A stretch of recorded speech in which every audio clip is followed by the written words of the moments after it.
When my parents disowned me at 15, my wealthy uncle took me in. 14 years later, my mother arrived at his will reading, expecting a multi-million-dollar inheritance until I shut her up completely. By the time her own lawyer arrived in absolute horror, her perfect Atlanta life was over. My name is Jasmine. I am 29 years old. Before I continue this story, let me know where you are watching from in the comments below. Hit like and subscribe if you have ever had to stand up to toxic family members who underestimated your worth. Growing up in Atlanta, maintaining the perfect upper-class family image was everything to my mother, Vivian. Our reputation was her religion. She spent her life desperately trying to secure her status among the city's black elite. So when my Uncle Harrison, a self-made medical supply tycoon, passed away, my mother expected to inherit his entire empire. She thought she had the perfect plan to seize his wealth and erase me from the picture completely. That brings us to a rainy Tuesday morning inside a pristine glass-walled law office in the wealthy district of Buckhead. I was sitting calmly across from Sterling, my uncle's veteran estate lawyer, when the heavy mahogany doors violently kicked open. My mother stormed in her designer heels, clicking sharply and aggressively against the hardwood floor. My father, Calvin, trailed closely behind her, like an obedient shadow. She marched straight to the polished conference table, completely ignoring the solemn atmosphere of a will reading. She pulled a thick manila folder from her expensive handbag and slammed it down right over the legal documents Sterling was preparing to read. "This reading is over," my mother announced, her voice echoing off the glass walls.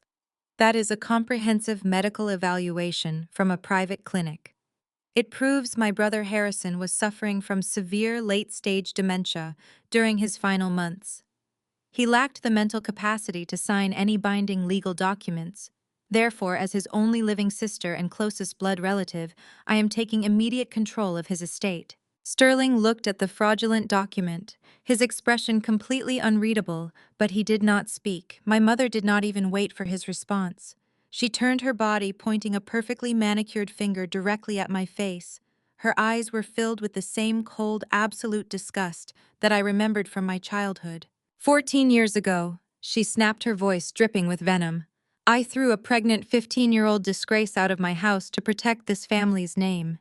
14 years later, you think seducing a senile old man gives you the right to sit at the table with Atlanta's elite.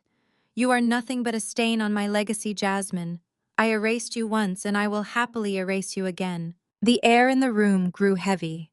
The accusation of being a pregnant teenager was the exact lie she had fabricated over a decade ago to justify kicking me out into the cold streets, a lie designed to protect the real culprit and preserve her precious social standing. But I did not flinch. I did not raise my voice or rush to defend my honor. The frightened, desperate girl she threw away was long gone. I simply picked up my porcelain cup, took a slow, deliberate sip of my black coffee, and looked her dead in the eye. 14 years ago, the door slammed shut on me. 14 years later, the door swings wide open for me. I set the cup down.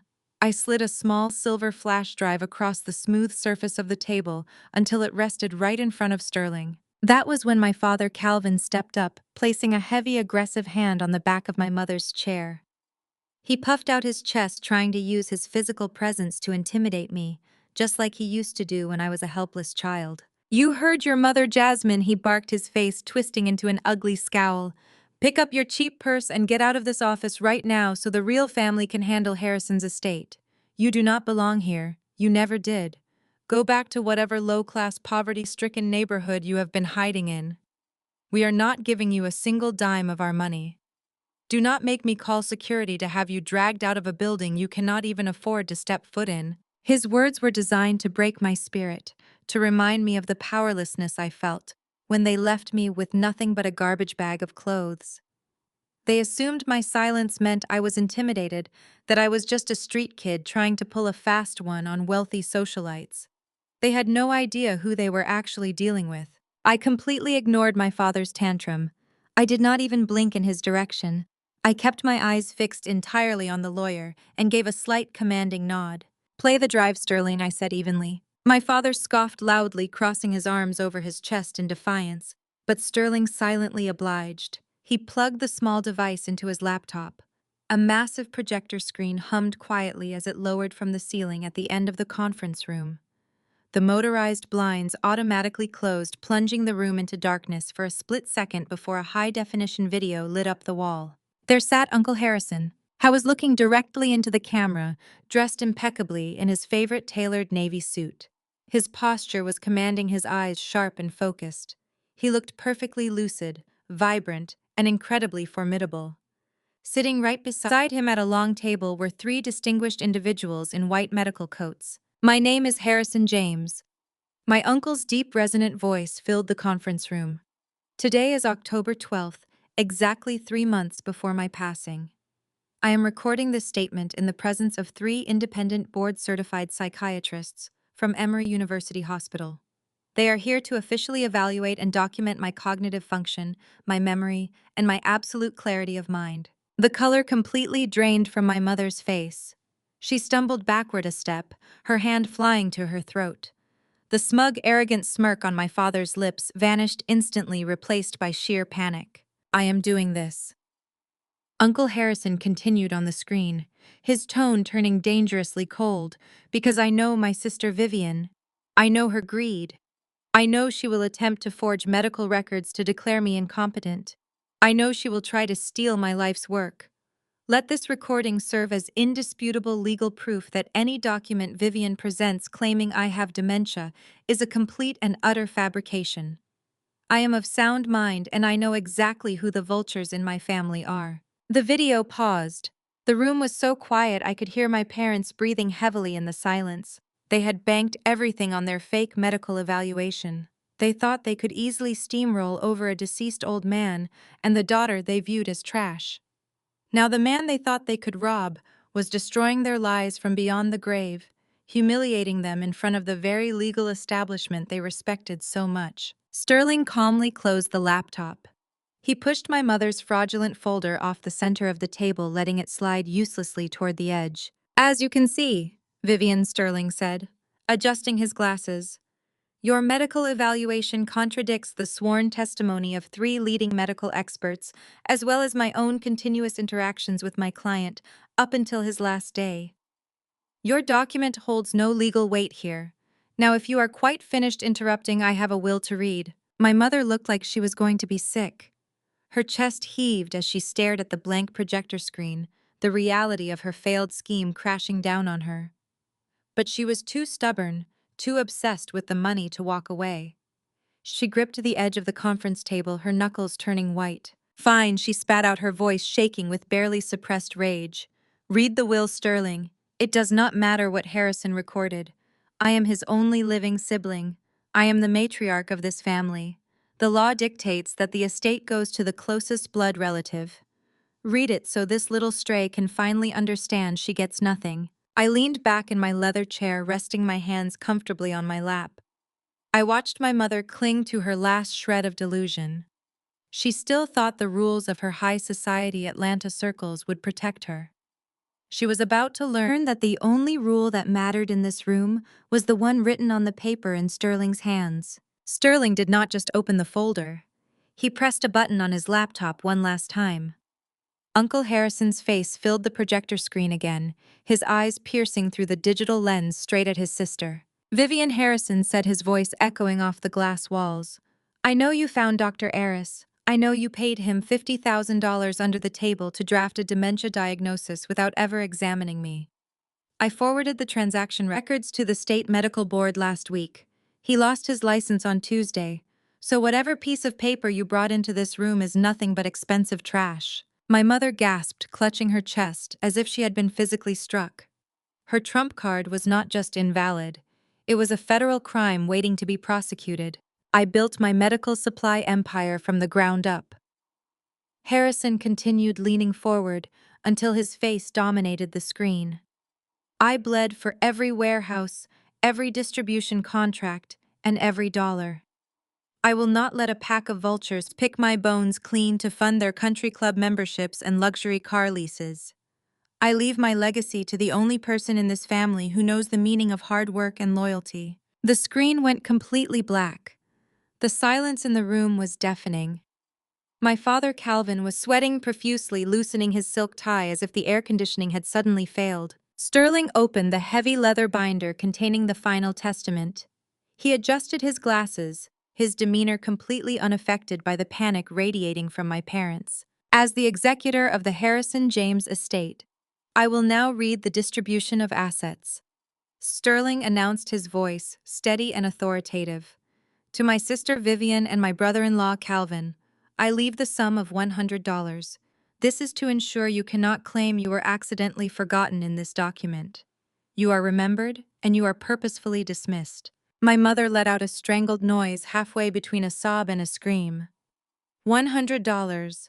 A woman who spent $3,000 on a single handbag was being handed a single crisp bill for her entire inheritance. The humiliation was absolute. Sterling did not pause for her outrage. The remaining liquid assets totaling $42 million, the primary residential estate in Buckhead, the vacation properties in Hilton Head, and 85% controlling interest in Apex Medical Supplies valued at an estimated $120 million, are hereby bequeathed in their entirety to my niece Jasmine. The words hung in the air, heavy and absolute. $160 million, an entire empire, handed directly to the daughter they had discarded like trash. No, my mother whispered, her voice trembling as the reality crashed down on her. Then she slammed both fists on the mahogany table, her eyes bulging with absolute fury.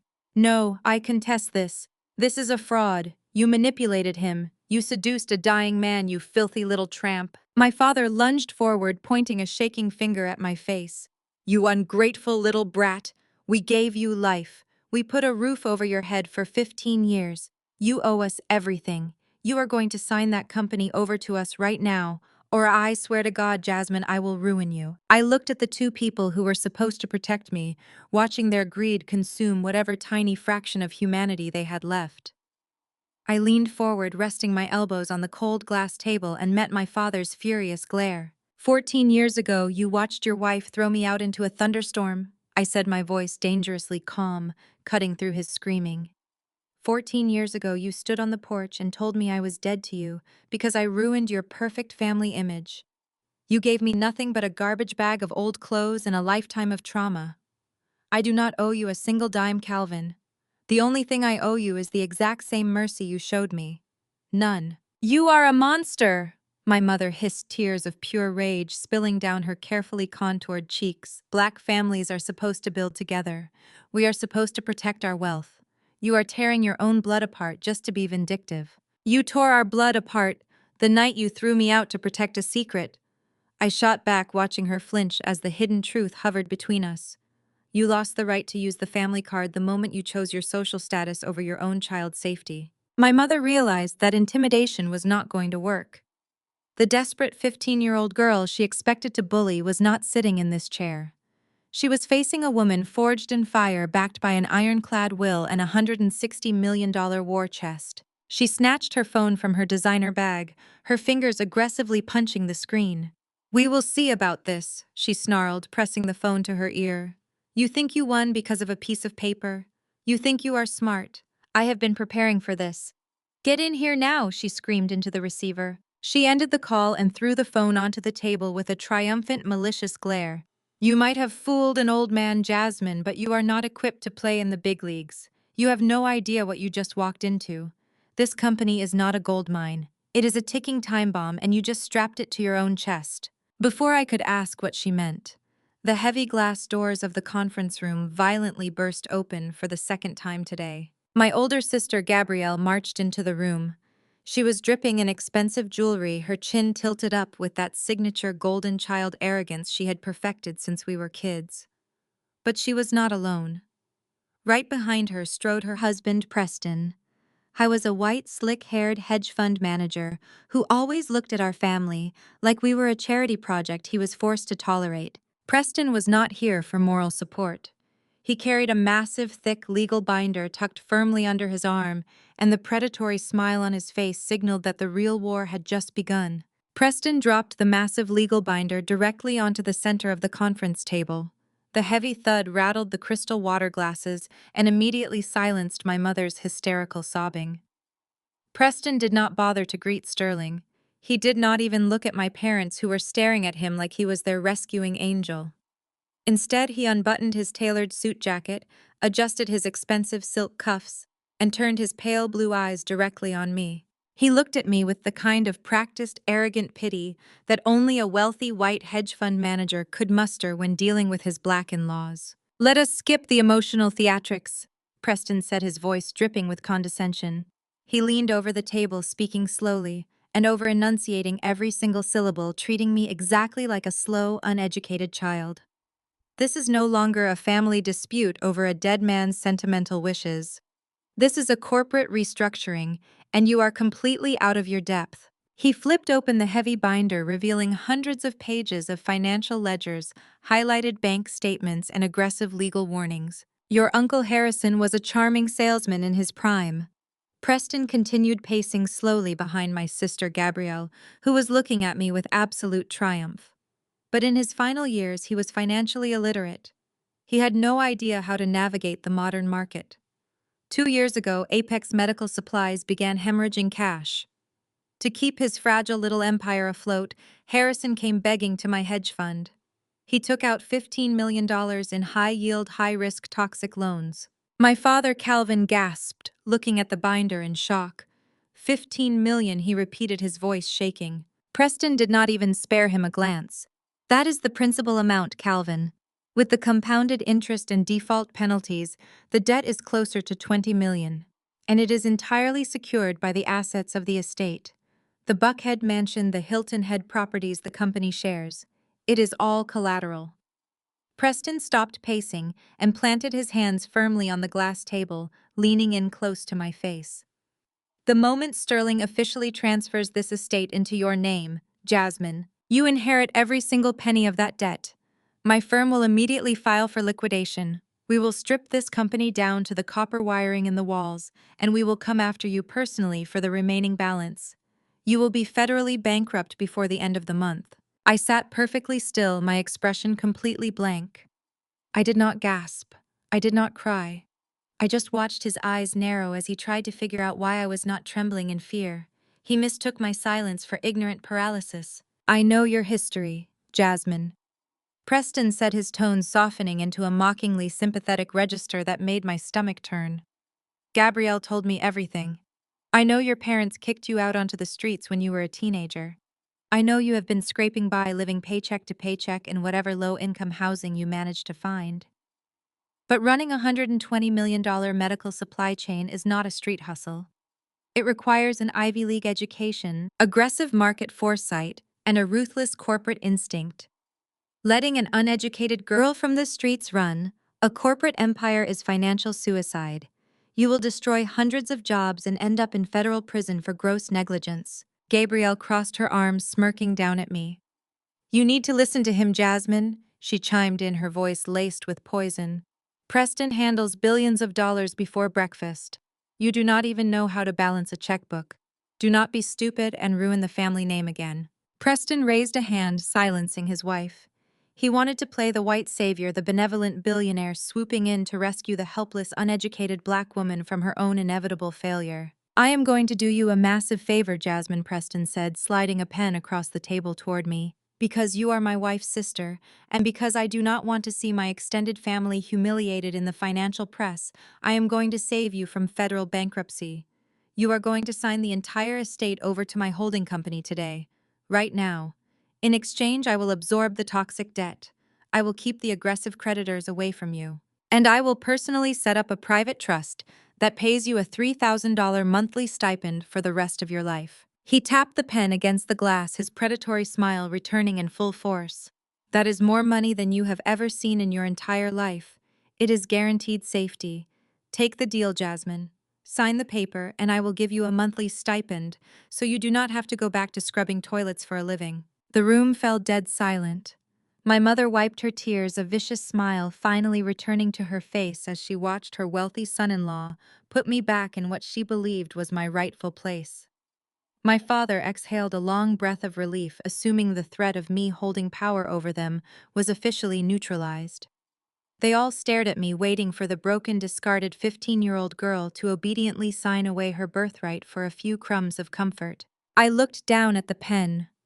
I looked at the massive legal binder full of Preston's supposed financial brilliance.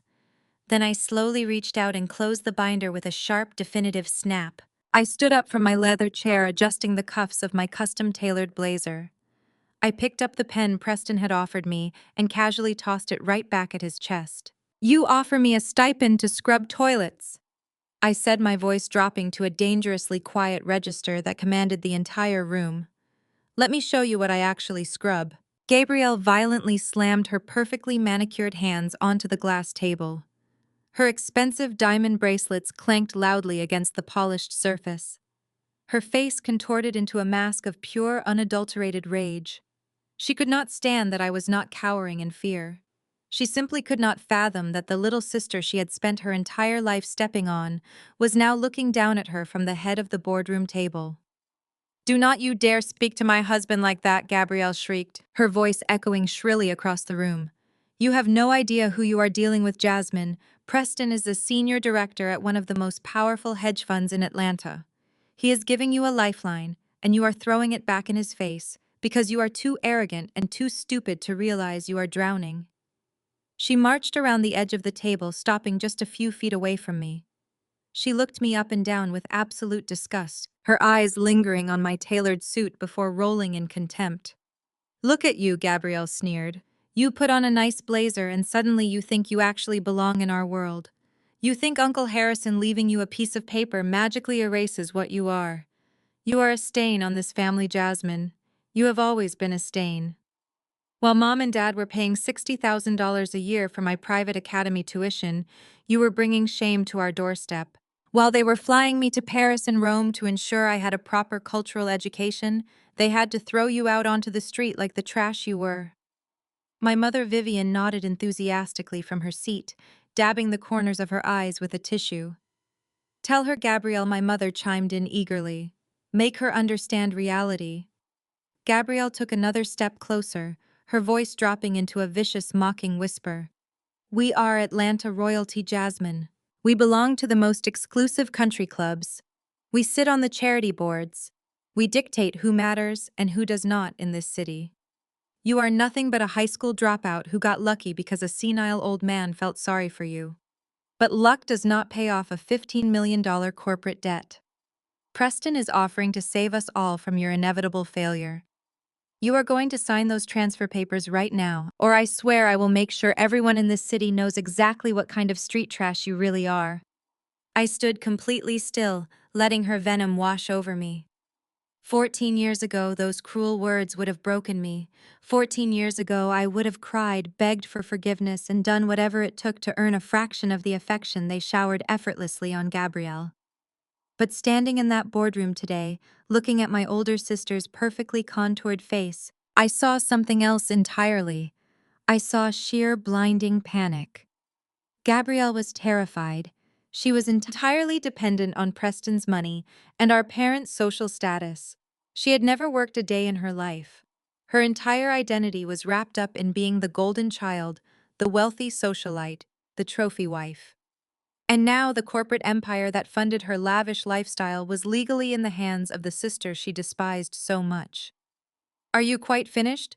I asked, my tone completely flat and emotionless. Gabrielle blinked, thrown off by my absolute lack of emotional response. I said, "Sign the papers," she demanded, her voice rising an octave in frustration. "Sign them and take the stipend. Save this family from bankruptcy before Preston decides to withdraw his offer and leaves you to rot in federal prison." I did not reach for the pen. I did not look at the transfer documents. I turned my back on my furious sister and walked slowly over to my sleek leather tote bag resting on the side credenza. I unzipped the top and pulled out my silver iPad. "You talk a lot about private academies and cultural educations," Gabrielle, I said, walking back toward the head of the conference table. "You talk about how Mom and Dad invested hundreds of thousands of dollars to shape you into the perfect elite Atlanta socialite. But what exactly is your return on their investment? You shop. You host brunches. You swipe a credit card that has Preston's name on it. You contribute absolutely nothing of value to this world. How dare you, my father?" Calvin shouted, pointing a shaking finger at me. "Do not disrespect your sister. She is 10 times the woman you will ever be. I ignored him completely. I picked up the connection cable resting near Sterling's laptop and plugged it directly into my iPad. You told Preston I was an uneducated girl from the streets. I continued tapping the screen of my device to wake it up. You told him I spent the last 14 years scrubbing toilets and scraping by in low-income housing. You told yourselves that false narrative because it made you feel superior. It made you feel justified for throwing a 15-year-old girl out into a thunderstorm with nothing but the clothes on her back. I swiped past my lock screen and opened a specific corporate application. 14 years ago, you threw me out to protect her, I said. But while you were busy spending Preston's money, I was actually working. I pressed the mirroring button on my screen. The projector above us hummed back to life. The heavy mechanical blinds remained drawn, keeping the room in dramatic darkness, as a massive web page illuminated the blank wall behind me. It displayed my corporate profile senior partner and head of forensic accounting and corporate liquidation at K&P Global. Nobody spoke another single word in that entire glass boardroom as the arrogant white hedge fund manager Preston finally stopped breathing and turned ghost white. K&P Global was not just an accounting firm. It was the premier corporate liquidation agency on the eastern seaboard. We were the financial assassins that federal regulators called when billionaires tried to hide stolen money. Gabrielle, lacking any actual business comprehension, crossed her arms and rolled her eyes. So what if you got a fancy job title? She scoffed, her voice echoing shrilly. That does not change the fact that Uncle Harrison's company owes my husband $15 million. You are still broke, Jasmine. I ignored my sister entirely. My eyes were locked on Preston, whose hands had started to visibly shake. He reached out, attempting to close his heavy legal binder, but I slammed my hand down flat on top of the cover, trapping his fingers beneath the thick leather binding. You brought a coloring book to a gunfight, Preston. I said, my voice low and dangerous. I pulled my hand back and casually flipped the binder open, scattering his carefully tabbed financial ledgers across the mahogany table. Did you really think you could walk into a room, throw around a few banking buzzwords, and intimidate a black woman into signing away a $120 million empire? You thought I spent the last 14 years scrubbing toilets. Let me clarify exactly what I have been scrubbing. I scrubbed fraudulent balance sheets for the Securities and Exchange Commission. I earned a full academic scholarship to Wharton, while you were relying on your father's golf buddies to get you a junior analyst position. I spent the last decade tearing apart men who are much smarter, much richer, and much more dangerous than you. I tapped the screen of my iPad. The projector image shifted. A new document illuminated the room. It was not a corporate profile anymore. It was a heavily redacted internal bank ledger bearing the logo of Preston's own hedge fund. Preston gasped out loud, taking a rapid step backward, as if the screen had physically burned him. Where did you get that? He choked out, his confident posture completely collapsing. That is highly confidential private equity data. You have no legal authorization to possess that. I have every legal authorization, I countered smoothly. 3 months ago, Uncle Harrison called me on my private line. He told me that his arrogant, entitled son-in-law came crying to his Buckhead estate, begging for a massive financial bailout. Harrison knew you were a snake, Preston, but he wanted bulletproof evidence before he cut you off entirely. So he hired my firm to perform a shadow audit on your highly unregulated, deeply unstable hedge fund. Gabrielle looked back and forth between us, her confident smirk finally wavering. Preston, what is she talking about? She demanded. Tell her to shut up. Tell her to give us the estate. Preston could not speak. He was hyperventilating, his expensive silk shirt suddenly sticking to his chest with sweat. I will tell you what I am talking about, Gabrielle, I said, turning my gaze to my sister. Your husband does not have a $15 million claim against Uncle Harrison's estate. Your husband has a $15 million hole in his own offshore accounts. He made incredibly stupid, highly leveraged bets on commercial real estate properties that completely tanked last year. To hide the massive losses from his wealthy investors, he created a shadow ledger. He forged a promissory note claiming Apex Medical Supplies was his corporate guarantor. He tried to use our uncle's life work as a shield to cover up his own federal wire fraud. My mother. Vivian let out a sharp gasp, pressing her hand over her mouth.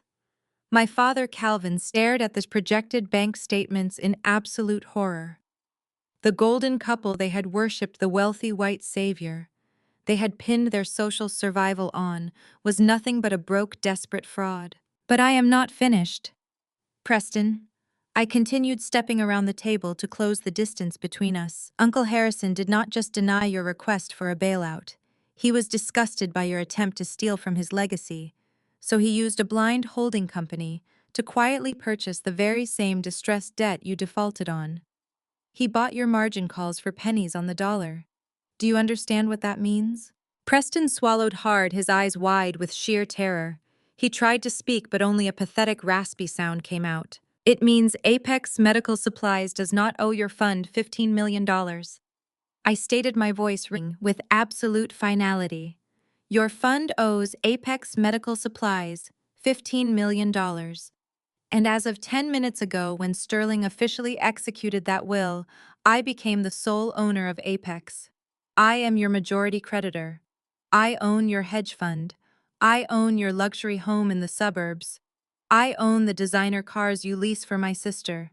I own every single asset attached to your fraudulent name. Preston's knees gave out completely. He collapsed heavily into one of the plush leather executive chairs.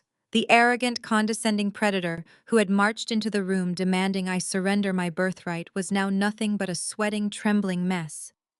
He stared blankly at the polished table, realizing that if I made a single phone call to federal regulators, he would spend the next 20 years in a federal penitentiary. Gabrielle grabbed Preston's shoulder, shaking him violently.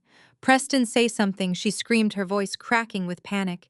"Tell me she is lying. Tell me we are not broke." Preston did not even look at her. He just buried his face in his trembling hands. Suddenly, a deafening crash echoed through the glass-walled room. My father Calvin slammed his heavy fist down onto the mahogany table with such brutal force that the empty coffee cups rattled. His face was contorted into an ugly, furious scowl. The white son-in-law had failed, so the patriarch felt the toxic need to reclaim control of the room through sheer intimidation. "You think this makes you better than us?" Calvin roared, storming around the edge of the table to put himself directly between me and the broken man in the chair. "You think setting a financial trap for your own brother-in-law makes you some kind of genius?" He pointed a thick, accusatory finger just inches from my face, shifting the corporate destruction right back into toxic family guilt. "You owe your ruthless survival skills to this family." "Jasmine," he bellowed, his chest heaving with misplaced righteousness. "We threw you out so you would toughen up. If we had not kicked you onto the curb when you were 15, you would be nothing today. You would be weak. You owe this family your entire life, and you will show your elders some respect." My father stood there, panting, his face flushed with a toxic mix of wounded pride and desperate entitlement. He slammed his fist down again, demanding that I bow to his authority. Calvin always used his booming baritone to terrorize his household. He ruled our Atlanta home with an iron fist, masking his financial incompetence with loud demands for traditional family respect. I genuinely believed that bellowing at a black woman who just outsmarted a Wall Street hedge fund manager would somehow force her back into submission. "You listen to me." Calvin pointed his finger so close to my face I could feel the air moving. "You are sitting in that chair right now because we gave you the grit to survive. We did not abandon you. We forged you. If we had coddled you like a delicate little flower, you would have ended up weak. You would have ended up working some dead-end job. You are a corporate killer today because we threw you into the fire. We gave you that hunger. You owe us a debt of gratitude for making you invincible. Now you are going to show your father the respect he is due. You are going to sign those documents, save your brother-in-law from federal prison, and protect the family name that gave you life." I did not flinch. I did not lean back. I kept my posture completely relaxed, my hands resting lightly on the polished mahogany table. I looked at the man who had stood silently on the front porch while my mother threw my belongings into the rain. I looked at the patriarch who cared more about his golf handicap than his youngest daughter. My voice was calm, steady, and razor-sharp. "You threw me out to make me strong," I asked, letting a harsh, humorless laugh escape my lips. "You stand there and try to rebrand child abandonment as some kind of tough love masterclass. You did not throw me into the fire to forge a weapon, Calvin. You threw me into the fire to burn the evidence. Calvin opened his mouth to shout again, but I stood up, pushing my chair back with a loud screech against the hardwood floor. I matched his height, refusing to let him tower over me. You threw me out because the golden child's halo was cracking. I stated my words, hitting him like physical blows. You threw me out because Gabrielle was bringing shame to your pristine upper-class reputation, and you needed a convenient scapegoat. You did not want a strong daughter. You wanted a disposable one. You needed a sacrificial lamb so you could keep showing your face at the country club without your wealthy friends whispering behind your back. Gabrielle shifted uncomfortably in her seat, her eyes darting toward the door as if she wanted to escape the room. Preston was still holding his head in his hands, completely broken by his own financial ruin. Do not you dare rewrite history to steal credit for my survival. I continued, my voice echoing with absolute authority. I am not a corporate killer because of your parenting. I am a corporate killer because I had to learn how to dismantle predators just like you. I survived in spite of you, not because of you. You are not a strict patriarch dispensing tough love. You are a coward. You let your wife terrorize a 15-year-old girl because you were too weak to face the ugly reality of your own household. You traded your integrity for a quiet life and a clean public image. Calvin tried to interject, trying to summon that booming voice again. Jasmine, I am your father, and you will not speak to me like some stranger off the street. We gave you everything before you ruined it. We fed you. We clothed you. Providing basic necessities is not a favor. I cut him off, staring directly into his panicked eyes. It is the legal minimum requirement of keeping a child, and the moment it became inconvenient, you stopped doing even that. You let Vivian pack my life into a black trash bag. You watched me walk into the storm. You lost my respect the moment you locked that front door. And now you want respect. Respect is earned, Calvin, and you are bankrupt in every sense of the word. My father took a step back, the false bravado completely draining from his posture. His shoulders slumped, the booming voice that had haunted my childhood was completely silenced. I had stripped away his patriarchal armor in front of the entire room, leaving him exposed as the weak, enabling man he truly was. He looked at Sterling, the estate lawyer, hoping for some kind of intervention, but Sterling simply adjusted his glasses and looked away, offering no sympathy. The power dynamic in the room had irreparably shifted. Intimidation had failed. Arrogance had failed. The corporate takeover attempt had ended in spectacular disaster for Preston. My parents were rapidly running out of ammunition. They had walked into this Buckhead law firm, expecting an easy victory over a traumatized runaway, and instead they had walked straight into a financial and psychological slaughterhouse. My mother, Vivian, realized that brute force was getting them nowhere. The screaming was useless. The demands for respect were hollow. She watched her husband retreat in defeat and saw her wealthy white son-in-law paralyzed by the threat of a federal indictment. The empire she thought she was inheriting was slipping through her fingers forever. She needed a new strategy, and she needed it immediately. If she could not bully me into submission, she would have to manipulate my empathy. She would have to weaponize the very concept of family that she had spent her life destroying. Vivian's rigid posture suddenly collapsed. Her face, previously twisted in rage, softened into a mask of overwhelming anguish. She let out a trembling, theatrical gasp. Her hands flew to her face and her shoulders began to heave. Real tears pooled in her eyes, spilling over her designer makeup and trailing down her cheeks. She was putting on the performance of a lifetime. The aggressive, status-obsessed socialite disappeared instantly, replaced by a heartbroken, desperate mother pleading for the survival of her family. Vivian let out a shattering, perfectly timed sob that echoed off the glass walls of the Buckhead law office. The terrifying, status-obsessed matriarch, who had just tried to strip me of a $120 million empire, vanished in the blink of an eye. In her place sat a fragile, weeping woman, trembling under the weight of an impending tragedy. It was a masterclass in emotional manipulation. She pulled a lace-trimmed handkerchief from her designer handbag and pressed it against her quivering lips, making sure every person in the room saw her profound maternal agony. Sterling, the estate lawyer, did not even blink, having seen decades of wealthy heirs perform this exact routine when their backs were against the wall. But my father, Calvin, immediately stepped back, letting his wife take the lead. Brute force had failed spectacularly. Now it was time for psychological warfare. Vivian slowly pushed her chair back and stood up.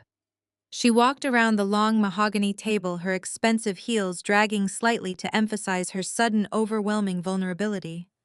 She stopped right beside my chair.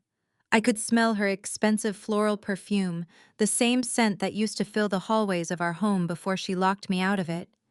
She looked down at me with wide, tear-filled eyes, her face a mask of absolute sorrow. "Jasmine, please," my mother whispered, her voice cracking with raw, manufactured emotion. "Please look at me. Look at your mother." I kept my gaze fixed straight ahead for a moment, refusing to give her the satisfaction of my immediate attention. When I finally turned to look at her, she reached out with both hands and grabbed mine. Her manicured fingers dug into my skin, cold and desperate. I did not pull away immediately. I wanted to hear exactly how low she was willing to stoop. "We are a family," Vivian cried, the tears now spilling freely down her cheeks, ruining her pristine makeup. "I know we made mistakes. I know your father and I were too hard on you. But the world out there is ruthless. It is designed to tear us down. Black families must protect each other, Jasmine. We have to stand united against a system that wants to see us fail. If you let Preston go down for this financial debt, you are not just punishing a hedge fund manager. You are punishing your own flesh and blood. You are punishing your sister." She squeezed my hands tighter, leaning in close, trying to force a maternal bond that had died over a decade ago. "If Preston faces federal charges, they will seize everything." Vivian sobbed, her voice rising in desperate panic. "They will take Gabrielle's home. They will freeze her accounts. She will have absolutely nothing. She will be thrown out onto the street. You know what it is like to be out on the street, Jasmine. You know how cold and terrifying it is. You have hundreds of millions of dollars sitting in your accounts right now. You own an entire medical supply empire. You can absorb a $15 million debt and not even feel it. Save your sister. Save your blood. I am begging you on my knees, do not destroy your own family." The sheer audacity of her words hung in the air, thick and suffocating. She was actually trying to weaponize my own childhood trauma against me. She was using the very homelessness she forced upon me as a bargaining chip to save the golden child who had mocked my survival. She dared to invoke the solidarity of Black families, a solidarity she had gleefully abandoned the second it threatened her social standing at the local country club. She wanted me to use my hard-earned wealth to bail out the arrogant white man who had just insulted my intelligence minutes prior, all to preserve her perfect illusion of a flawless household. I looked down at her hands gripping mine. I felt a deep, visceral wave of absolute repulsion crawl up my spine. I violently yanked my hands out of her grasp. The sudden forceful movement made Vivian stumble backward, her crocodile tears faltering for a fraction of a second as shock registered on her face. "Do not ever touch me again," I said, my voice echoing with a cold, terrifying authority that made my father take another step back. "Do not you dare stand in this room dripping in diamonds bought with fraudulent loans and lecture me about the solidarity of Black families. You do not know the first thing about solidarity, Vivian. You only know about optics. You only care about preserving the illusion of your perfect wealthy lineage." Vivian gasped, bringing her hands to her chest. "Jasmine, how can you be so cold? Your sister is going to lose everything." I slowly stood up, smoothing the front of my tailored blazer. I completely ignored my weeping mother and shifted my gaze directly across the table. I locked eyes with Gabrielle. My older sister had been sitting frozen in her chair, watching her husband's career disintegrate and her mother's manipulation fail. Her arrogant, boastful demeanor had completely vanished. She looked pale, terrified, and cornered. I took a slow, deliberate step toward her side of the table. Gabrielle shrank back into her leather chair, her hands gripping the armrests. "You want me to protect my blood?"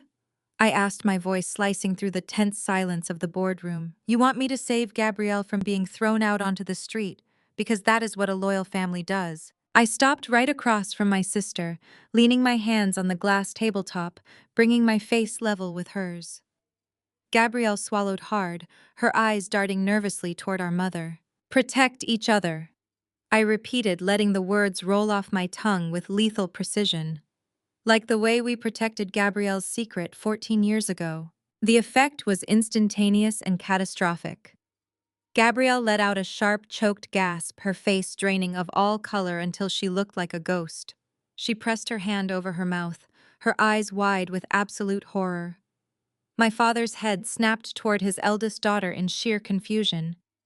Preston, who had been burying his face in his hands, slowly looked up. His brow furrowed as he sensed a new terrifying shift in the room's dynamic. But it was my mother's reaction that was the most telling. Vivian stopped crying instantly. The theatrical tears dried up in a heartbeat. Her entire body went rigid, paralyzed by a sudden paralyzing fear. The motherly facade shattered, revealing the calculating, ruthless woman underneath. She knew exactly what I was talking about. She knew that the rusted knife from our past, the deeply buried secret that had cost me my childhood, was finally being pulled out of the dark. The silence in the glass boardroom became so dense it felt hard to breathe. Preston looked from his trembling wife to my rigid mother.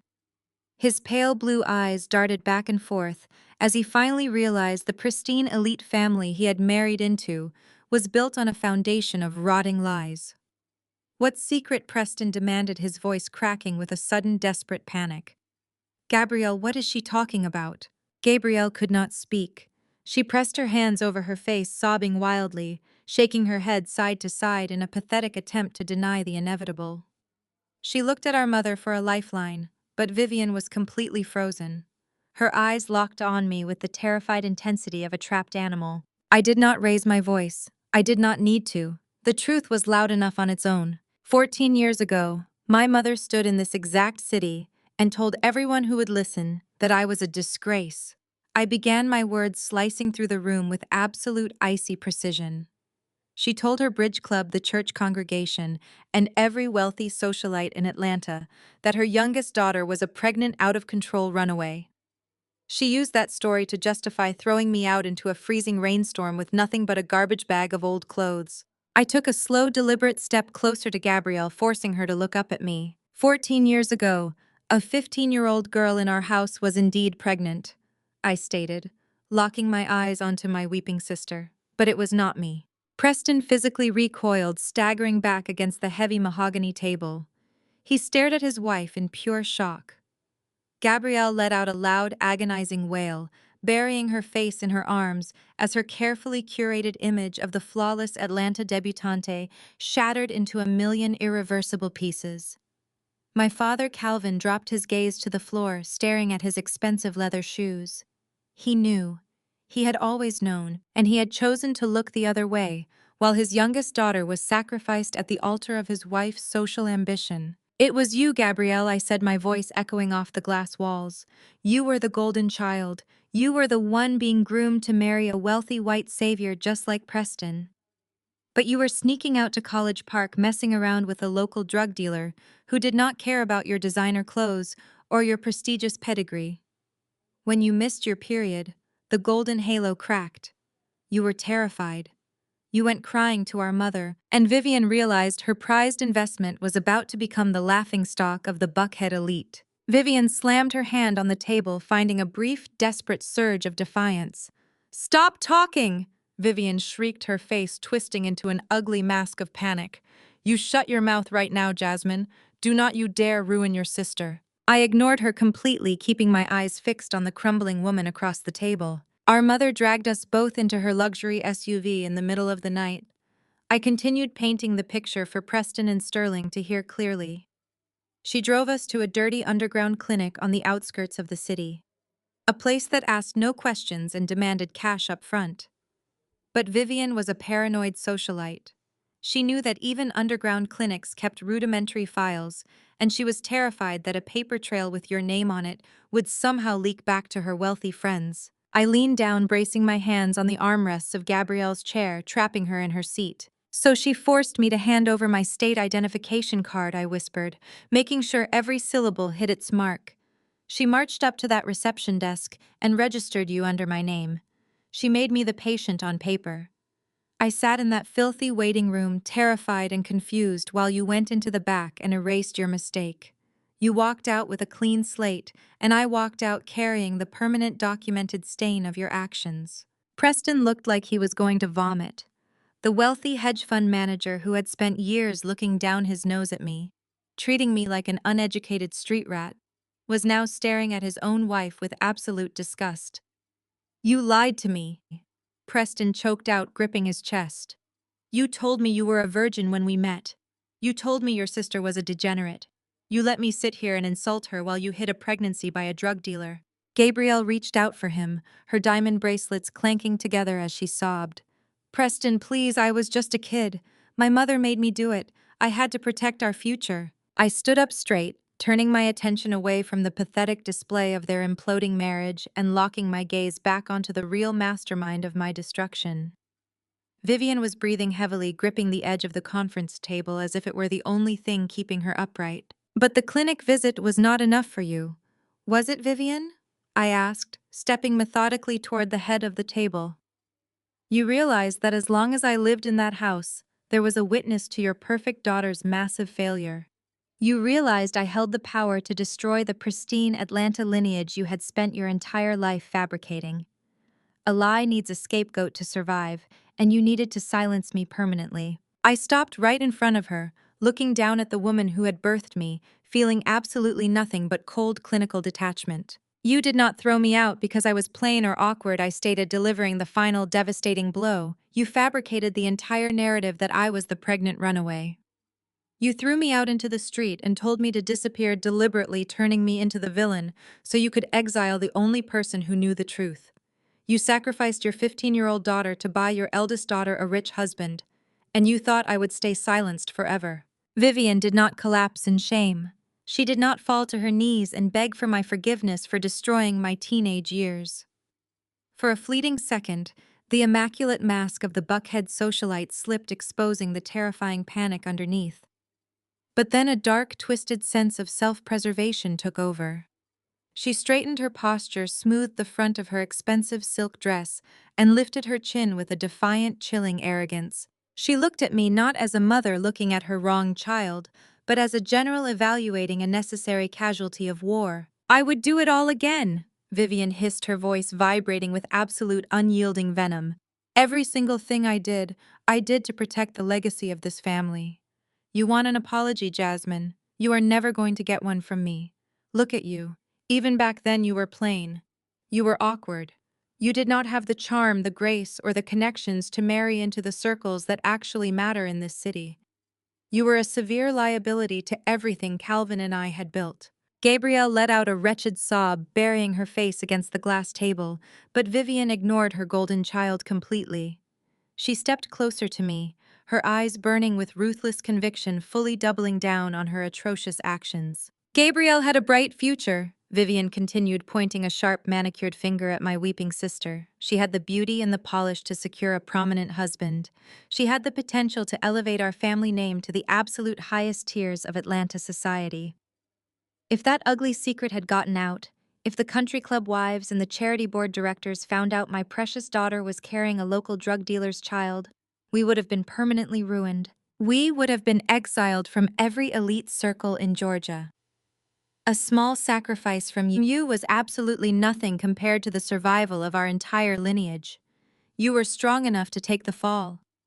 I made a calculated decision to save the child who actually had a chance to succeed." Preston backed away from the table, staring at his mother-in-law with absolute revulsion.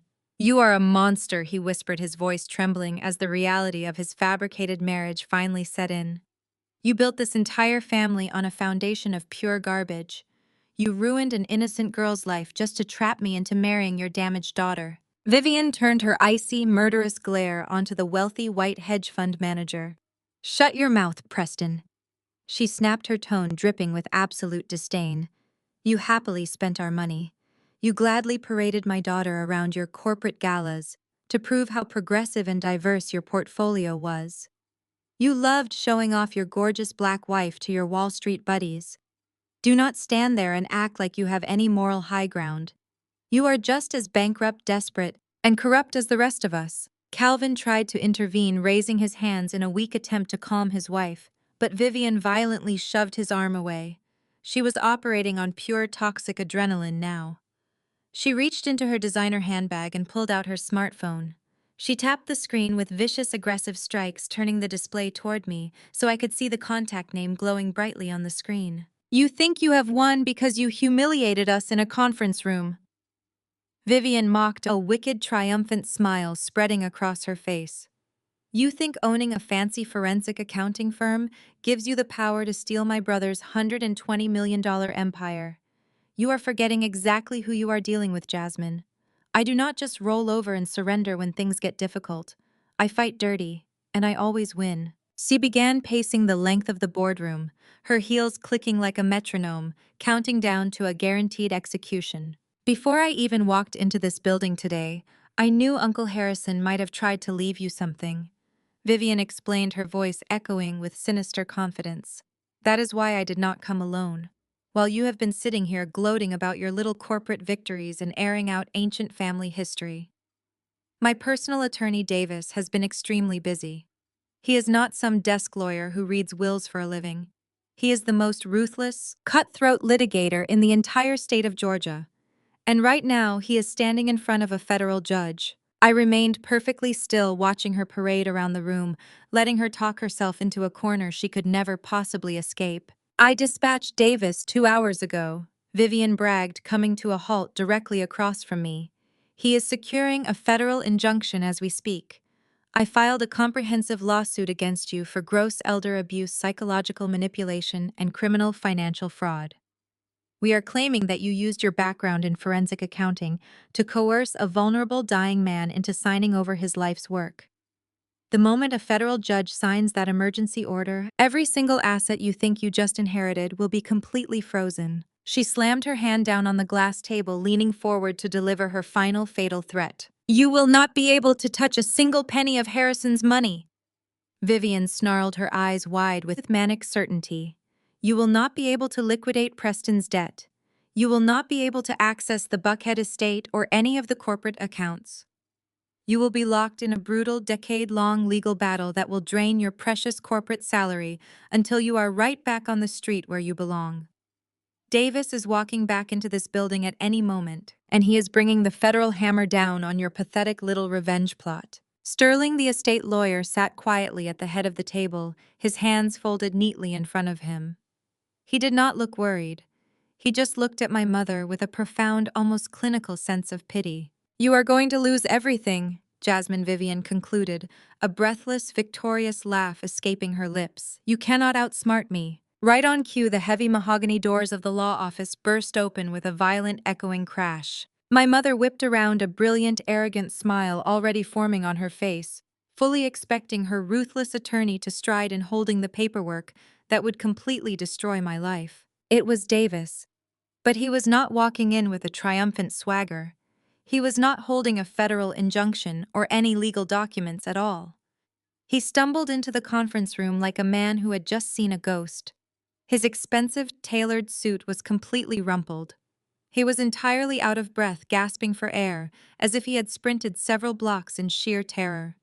His face was completely drained of color, displaying a sickly, terrifying shade of pale. His hands were trembling so violently that the expensive leather briefcase he was holding slipped from his panicked grasp and crashed heavily onto the polished hardwood floor. The sound of the heavy leather briefcase hitting the floor echoed like a gunshot.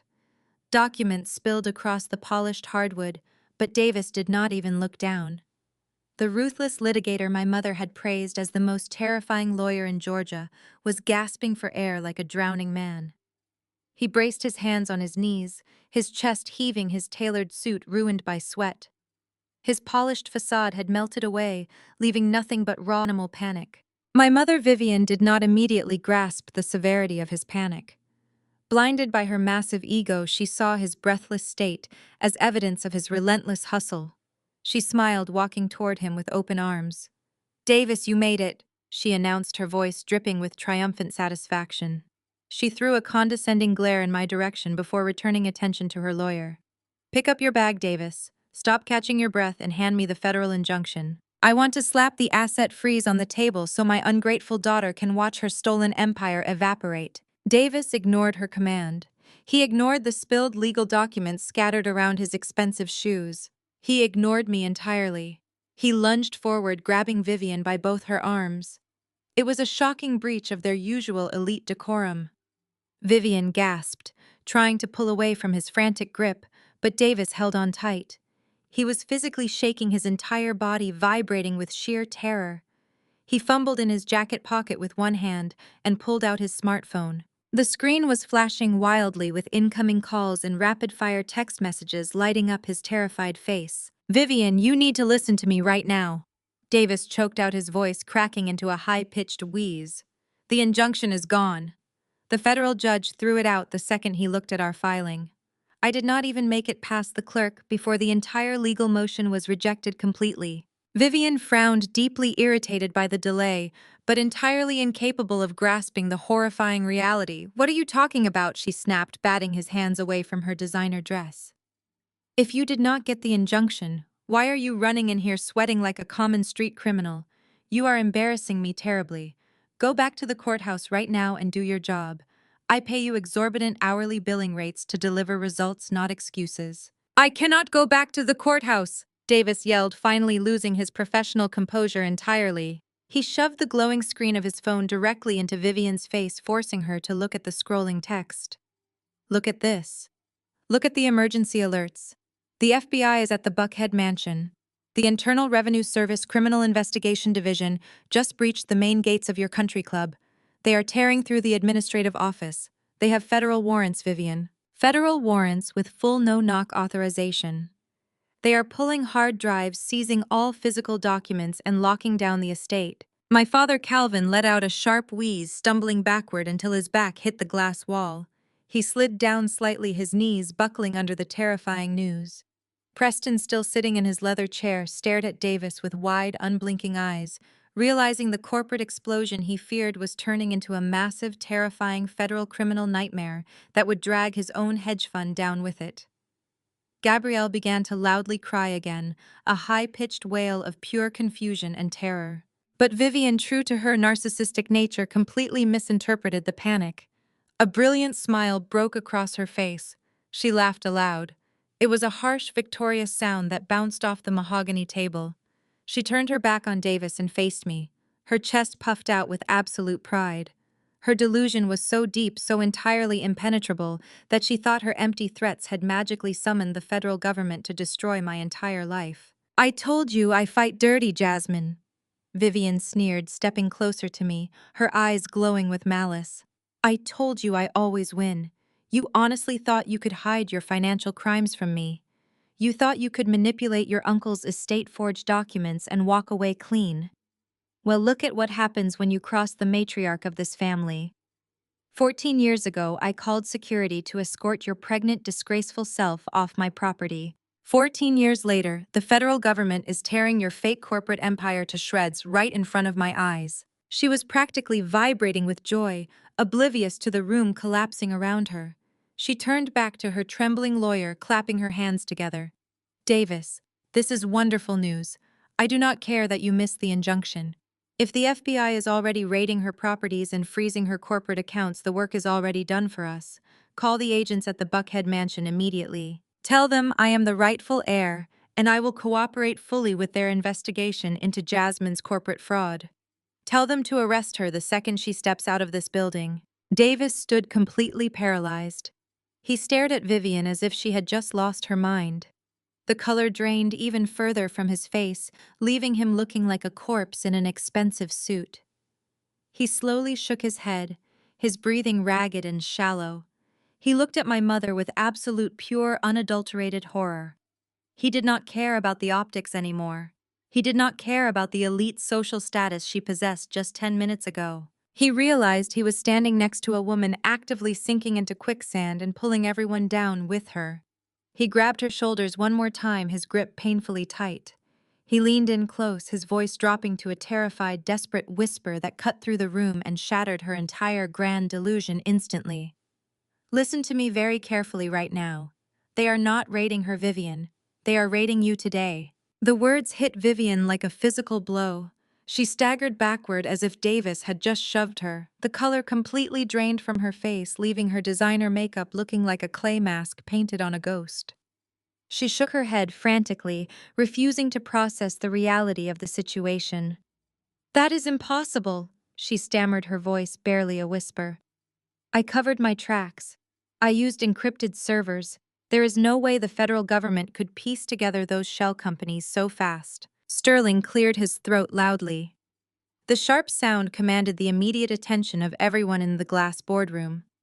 He reached into his leather briefcase and pulled out one final heavy black folder. He placed it deliberately in the center of the mahogany table.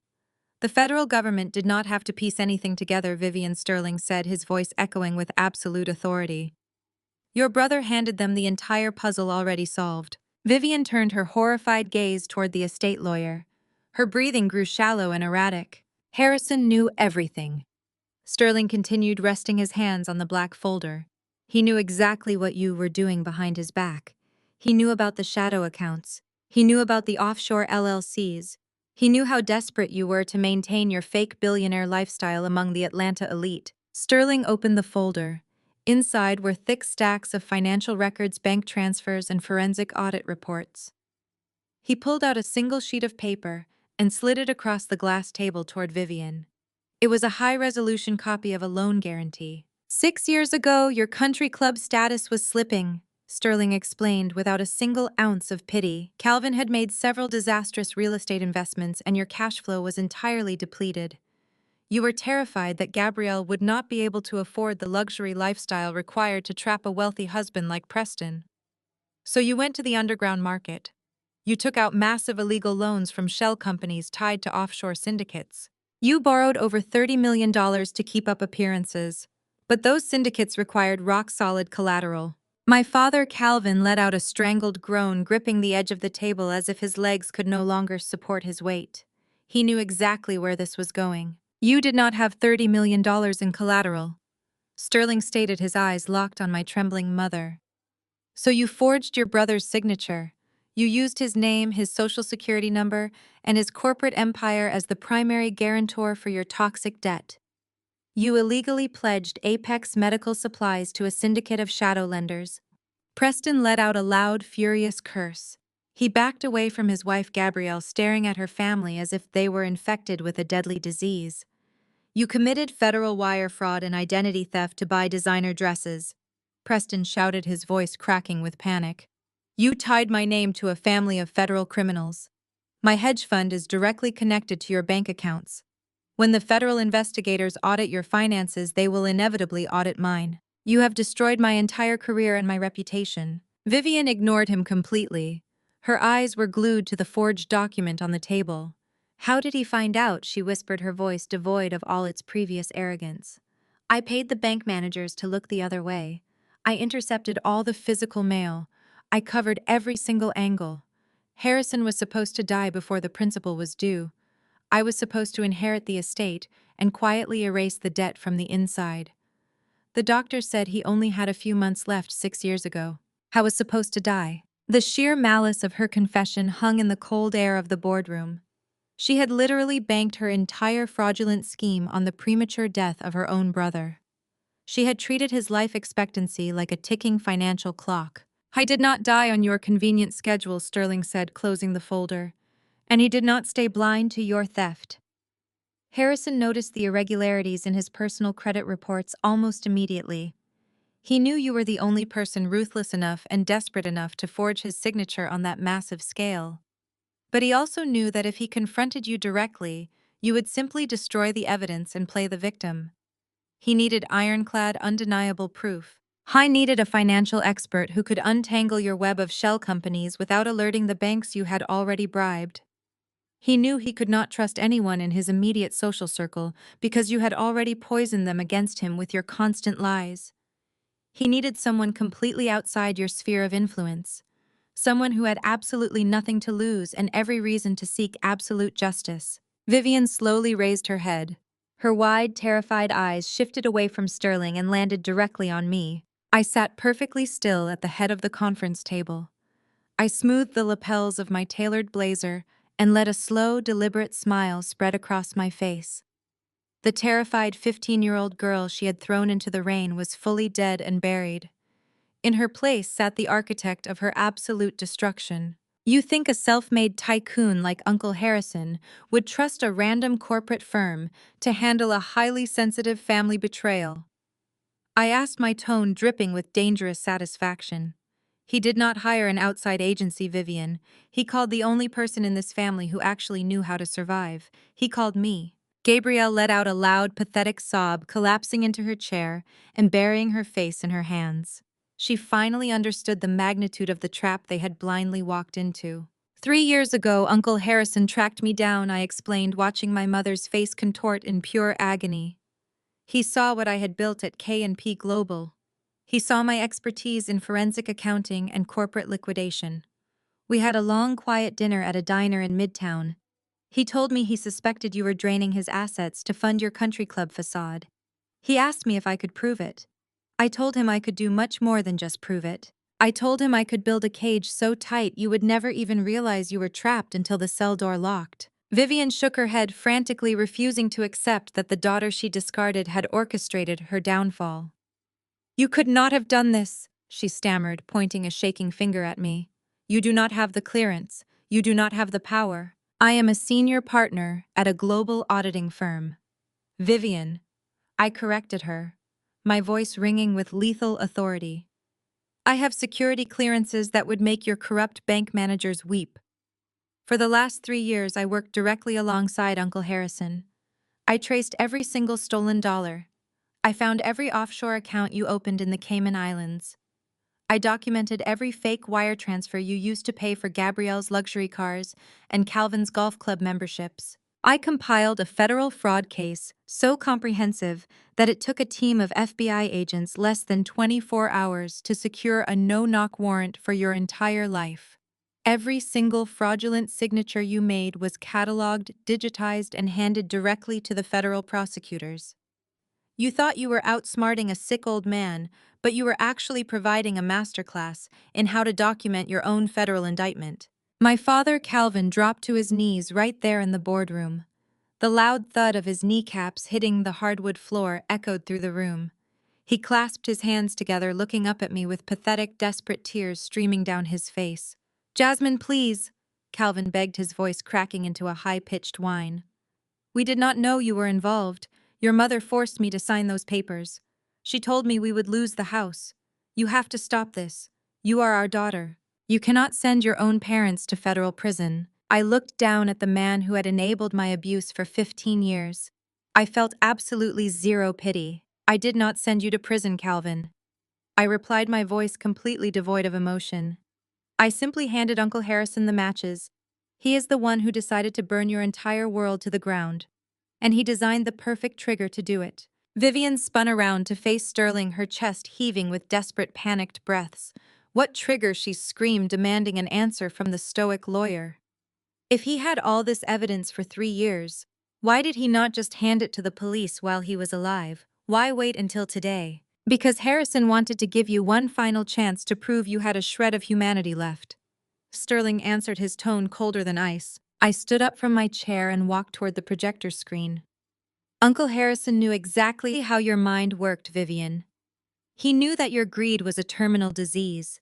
He told me during our very last meeting that if you came into this office today, listened to his final wishes, and accepted your $100 inheritance with even a fraction of dignity, he would let you walk away. If you had just lowered your head and walked out of those mahogany doors, the federal files would have remained locked in a private vault forever.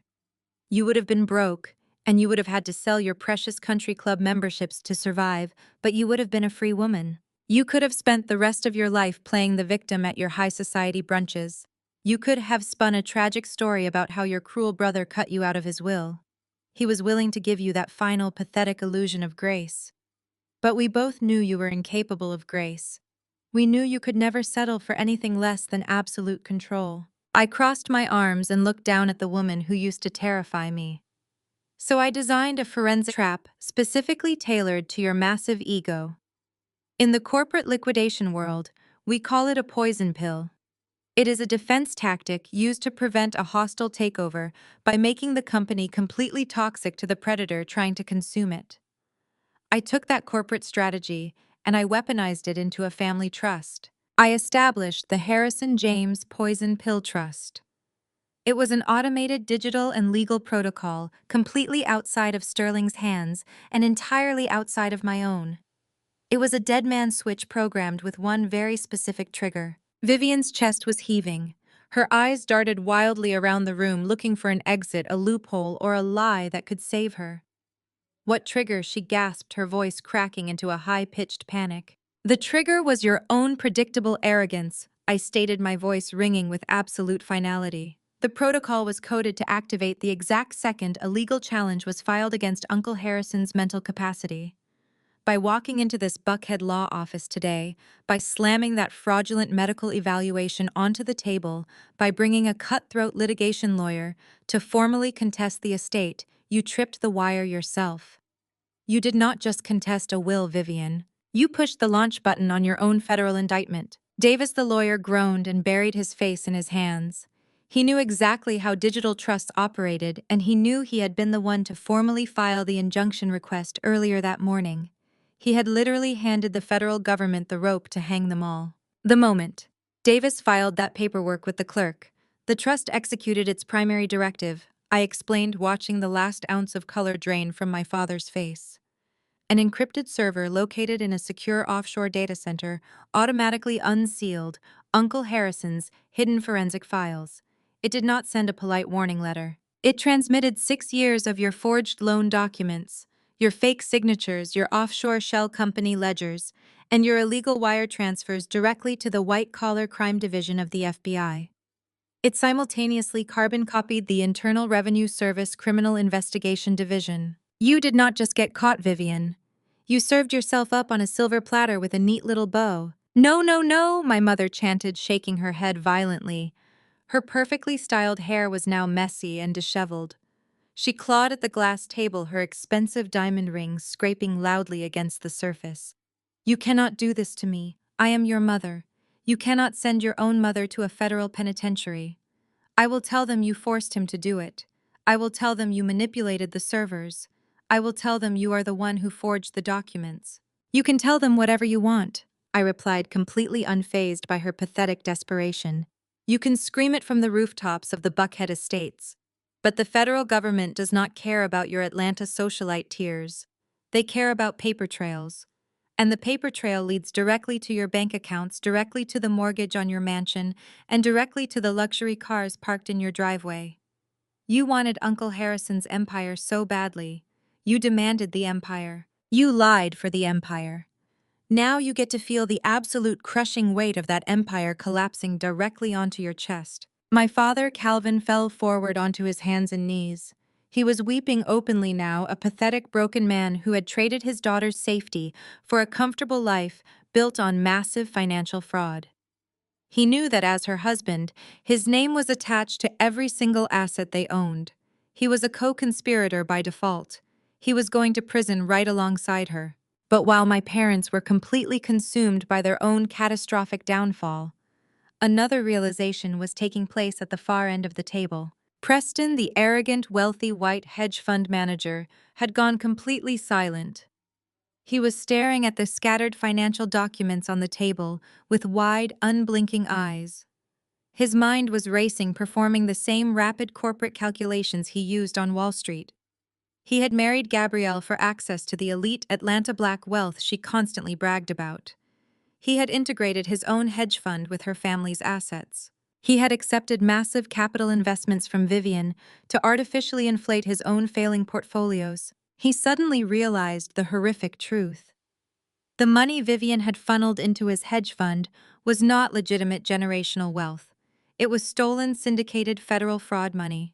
And because he had accepted those funds, because he had aggressively integrated his business with Vivian's laundered cash, his hedge fund was now legally tethered to a massive federal investigation.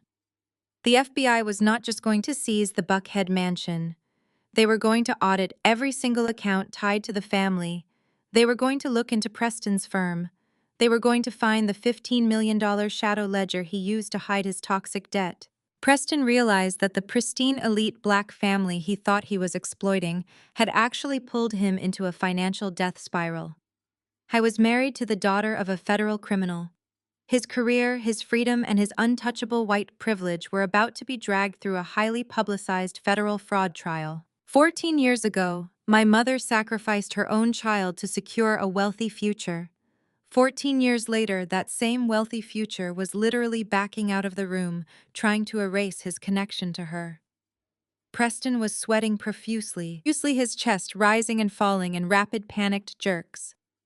He bumped into the side credenza, knocking over a crystal water pitcher, but he did not even flinch at the sound of the shattering glass. His eyes were locked on the heavy mahogany doors leading out of the conference room.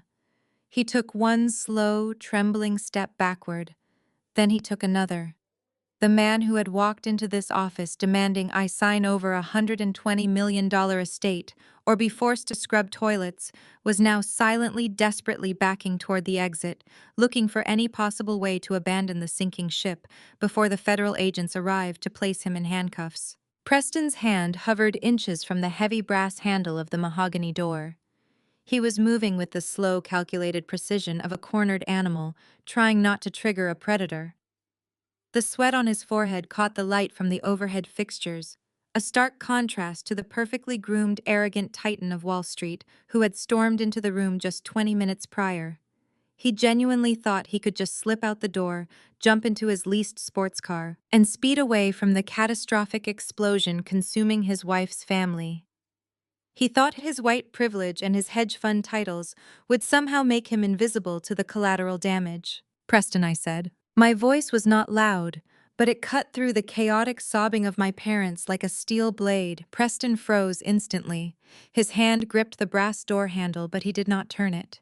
His shoulders stiffened under his ruined designer suit jacket. If you turn that handle, I stated, remaining comfortably seated at the head of the conference table, I will make sure the federal agents waiting at the Buckhead estate send a detachment directly to your corporate headquarters in Midtown. Preston slowly turned around.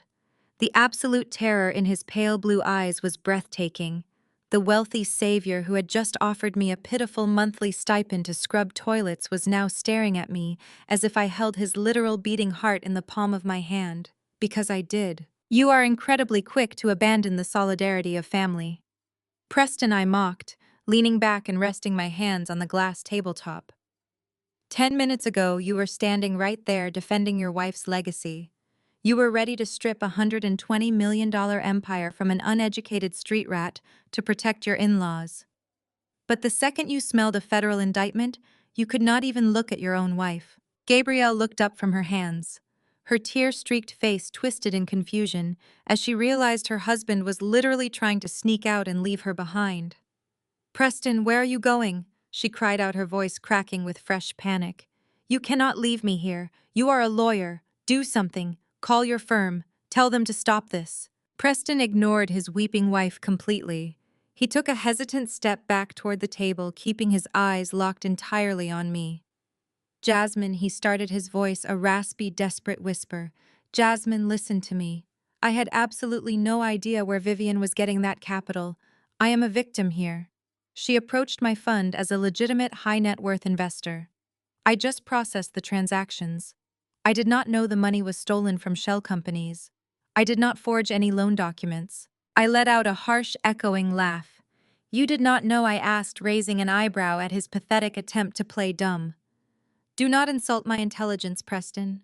You run a multi-billion-dollar private equity firm. You employ compliance officers whose entire job is to verify the source of incoming capital. You knew exactly how dirty Vivian's money was.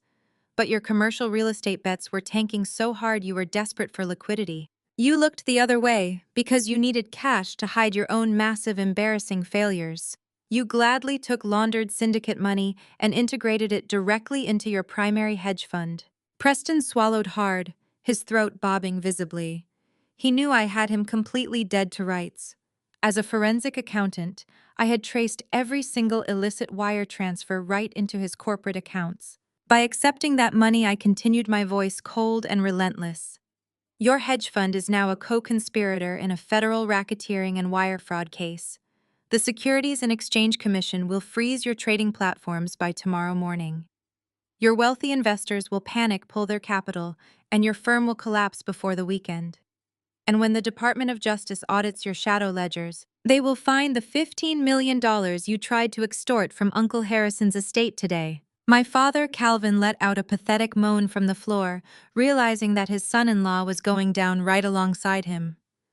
Gabrielle stared at her husband in absolute shock, finally grasping that the wealthy man she had married for security was just another fraud built on her mother's stolen money. But there is one crucial detail you are forgetting, Preston, I said, shifting the dynamic once again. I reached into my leather tote bag and pulled out a fresh, pristine manila folder. I opened it and slid a single sheet of paper across the long glass table. It stopped directly in front of the empty chair where Preston had been sitting. Preston stared at this paper as if it were a loaded weapon. As the sole owner of Apex Medical Supplies and the primary executor of the Harrison James estate, I stated, bringing my hands together, I now legally own the holding company that bought your toxic debt. That means I am your majority creditor. I hold the keys to your entire corporate existence.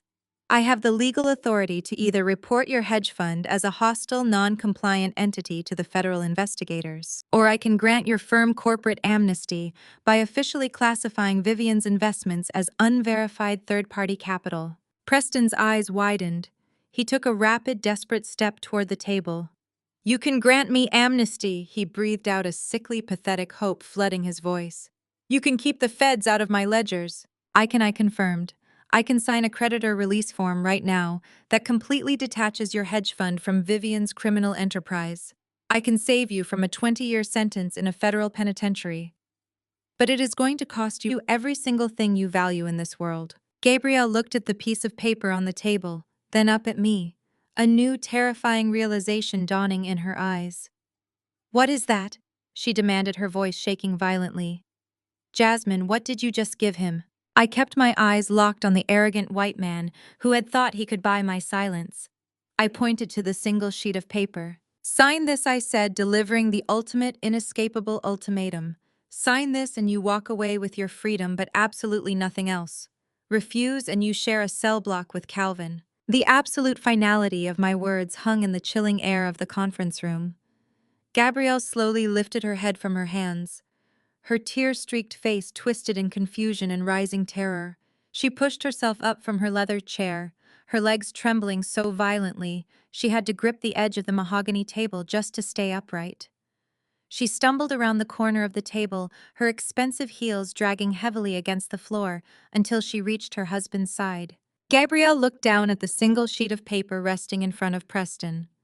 Her eyes darted rapidly back and forth as she read the dense legal jargon printed on the crisp white page. I watched the exact moment her brain processed the reality of the document. The breath left her lungs in a sharp, agonizing gasp. It was a rapid execution divorce decree. I had instructed my legal team to draft it yesterday, perfectly tailored to exploit Preston's cowardly nature. The document was a masterpiece of corporate and marital destruction.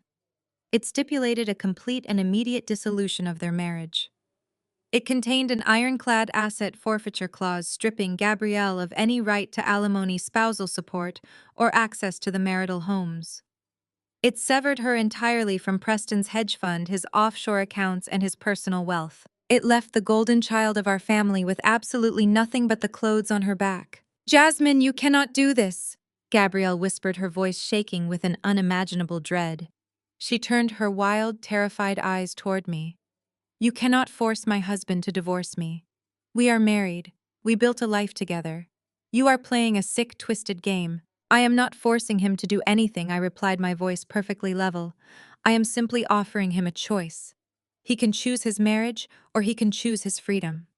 I am giving him the exact same agency our mother gave me 14 years ago when she chose her country club status over my safety. Gabrielle whipped her head back toward her husband. Preston, tear it up, she ordered, trying desperately to summon the haughty elite Atlanta debutante persona she had worn like a crown her entire life. Tear that piece of trash up right now. Call your lawyers. Fight her. We have money. We have connections. You are a senior director on Wall Street. You do not take orders from my psychotic little sister. Preston did not move. He did not tear the paper. He did not reach for his phone to call his legal team. He stood completely frozen, staring down at the divorce decree. Preston Gabrielle shrieked, grabbing his tailored sleeve and shaking his arm. Look at me. I am your wife. You love me. We are building a legacy together. You told me I was the best thing that ever happened to you. You promised you would protect me. Preston finally lifted his head, but he did not look at his wife. His pale blue eyes drifted across the glass table, landing directly on the thick black folder containing the federal wire fraud evidence. He looked at the bank statements, the forged signatures, and the undeniable proof that his mother-in-law had laundered $30 million of syndicate money through his own hedge fund. He saw the invisible federal agents standing right outside the door. He saw the total collapse of his prestigious career, the freezing of his assets, and the horrifying prospect of spending the next 20 years wearing a federal prison uniform. The arrogant white savior, who had loved parading his beautiful, wealthy black wife around his corporate galas, suddenly saw her for what she truly was. She was no longer a trophy. She was a massive radioactive liability. He did not see a marriage. He saw a bad investment. And hedge fund managers are expertly trained to cut their losses and liquidate toxic assets before the market crashes completely. Preston reached out and picked up the silver pen resting on the table. No, Gabrielle screamed, her voice tearing through her throat as she threw her hands over the paper to block his pen. No, Preston, you cannot do this to me. I gave you the best years of my life. I introduced you to the highest tiers of society in this city. You cannot just throw me away to save yourself. We are supposed to be a team. Preston shoved her hands away with a sudden violent force that sent Gabrielle stumbling backward. The polite, polished gentleman vanished, leaving behind a ruthless, cornered animal. You lied to me, Preston snarled, his voice vibrating with a cold, terrifying hatred. You and your entire corrupt family lied to me from the very first day. You smiled in my face while you used my firm to launder stolen money. You told me you were elite. You are not elite, Gabrielle. You are a sinking ship. You are a family of federal criminals, and I refuse to let you drag me to the bottom of the ocean. Gabrielle fell to her knees, clutching at the fabric of his trousers. She was weeping hysterically, her perfectly styled hair falling into her face, her designer makeup running in dark streaks down her cheeks. Please, Preston, she begged, her pride completely shattered. Please do not leave me with them. I have no money of my own. I have nowhere to go. I will do anything. I will sign whatever you want. Just do not abandon me. Preston looked down at the woman he had sworn to love and protect. There was absolutely zero warmth in his eyes. There was no hesitation.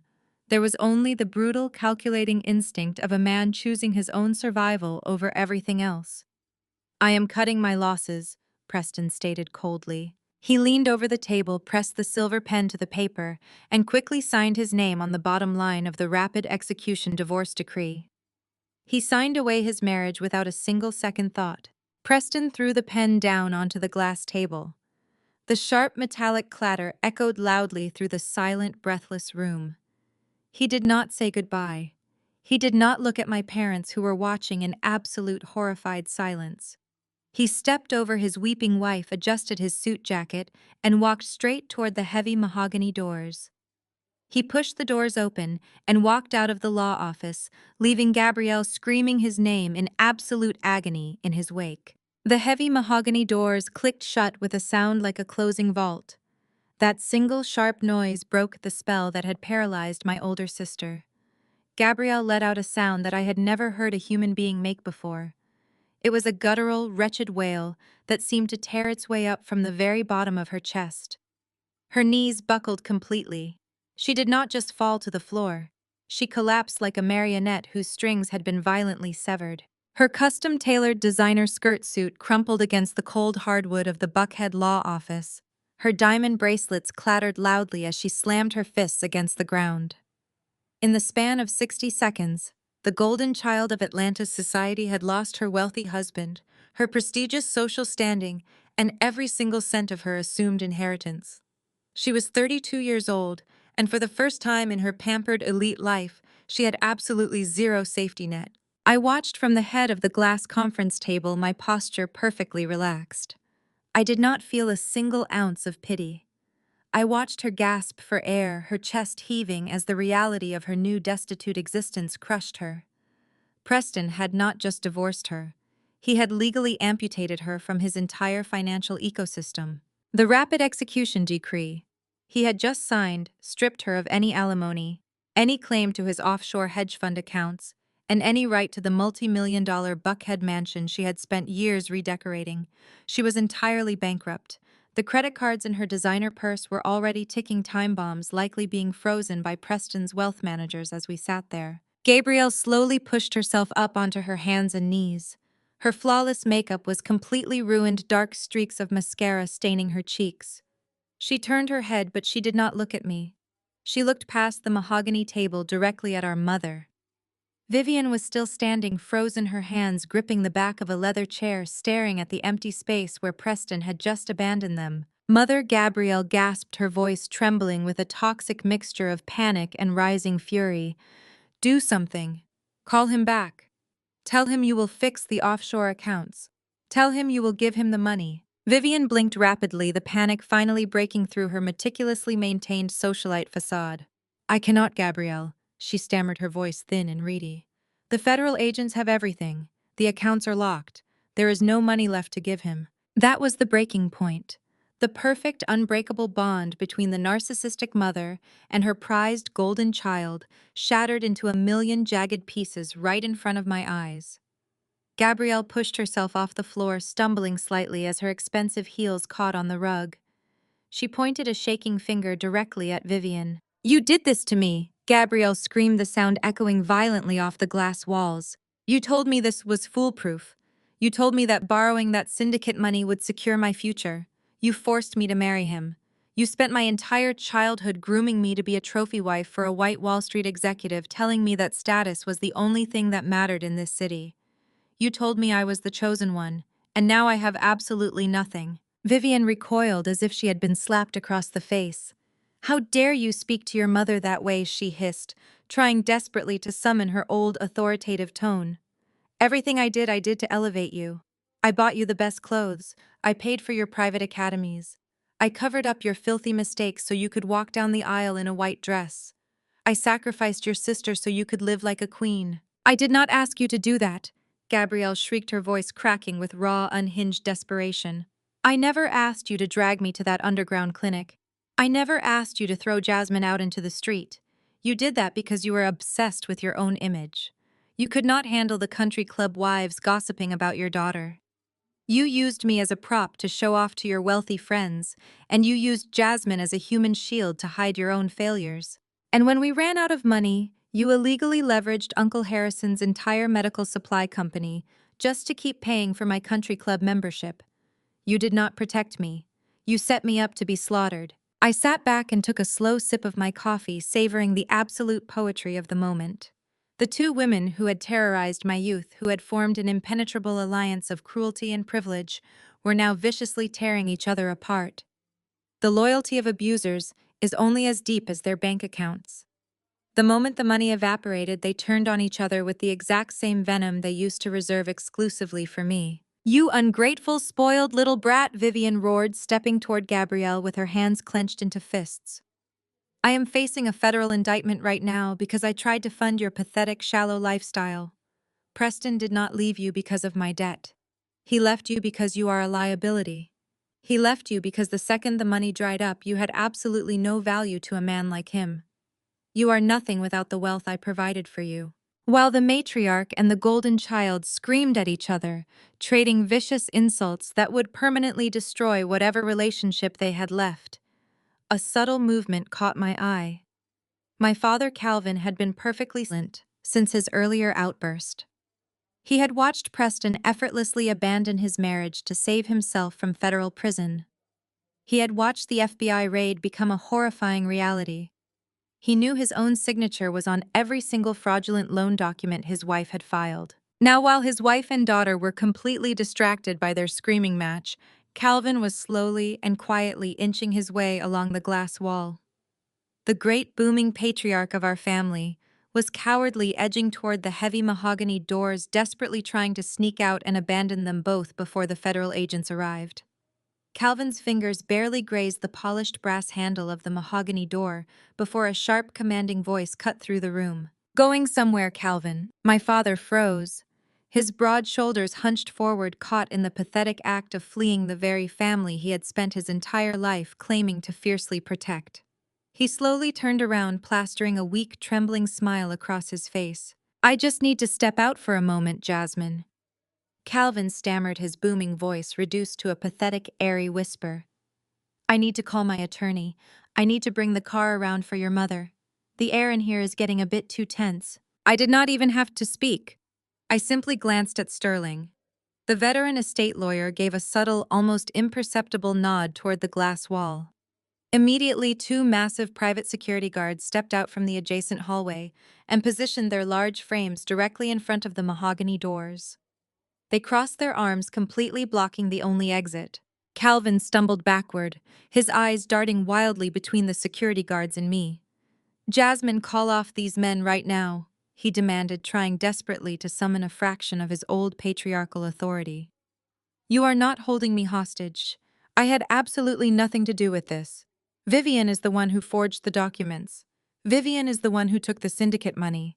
I am an innocent bystander." I let out a harsh, echoing laugh that made him flinch. "An innocent bystander," I repeated, standing up from my chair and walking slowly toward the center of the room. "You really think you can just throw your wife under the bus and tiptoe out the back door? You think playing dumb is a valid legal defense against federal wire fraud?" I walked over to the scattered pile of financial documents Preston had left behind. I picked up a thick stack of loan guarantees and slammed them down right in front of where Calvin was standing. "Vivian might have orchestrated the theft," I stated, locking my eyes onto his sweating face. "But she could not execute it without you. You were so obsessed with maintaining your image as the powerful, wealthy head of the household. You needed the men at the country club to view you as a titan of Atlanta real estate. When Vivian brought you those shell company loans, she stroked your massive ego. She told you that your signature was required to authorize the capital." Calvin shook his head frantically, holding his hands up in surrender. "I did not read them. I swear to God, Jasmine, I did not read the fine print. I just signed where she told me to sign." "Ignorance is not innocence," I fired back, my voice ringing with lethal authority. "Your signature is on every single fraudulent loan document Vivian filed. Your name is listed as the primary guarantor on the offshore accounts. You co-signed the mortgages that used Uncle Harrison's stolen empire as collateral. You gladly spent the millions of dollars Vivian laundered to buy your luxury cars and pay for your exclusive golf memberships. Your passive enabling does not make you a victim, Calvin. It makes you a documented co-conspirator." The reality of his legal standing crashed down on him with the force of a freight train. The federal agents currently raiding his Buckhead mansion were not just looking for his wife.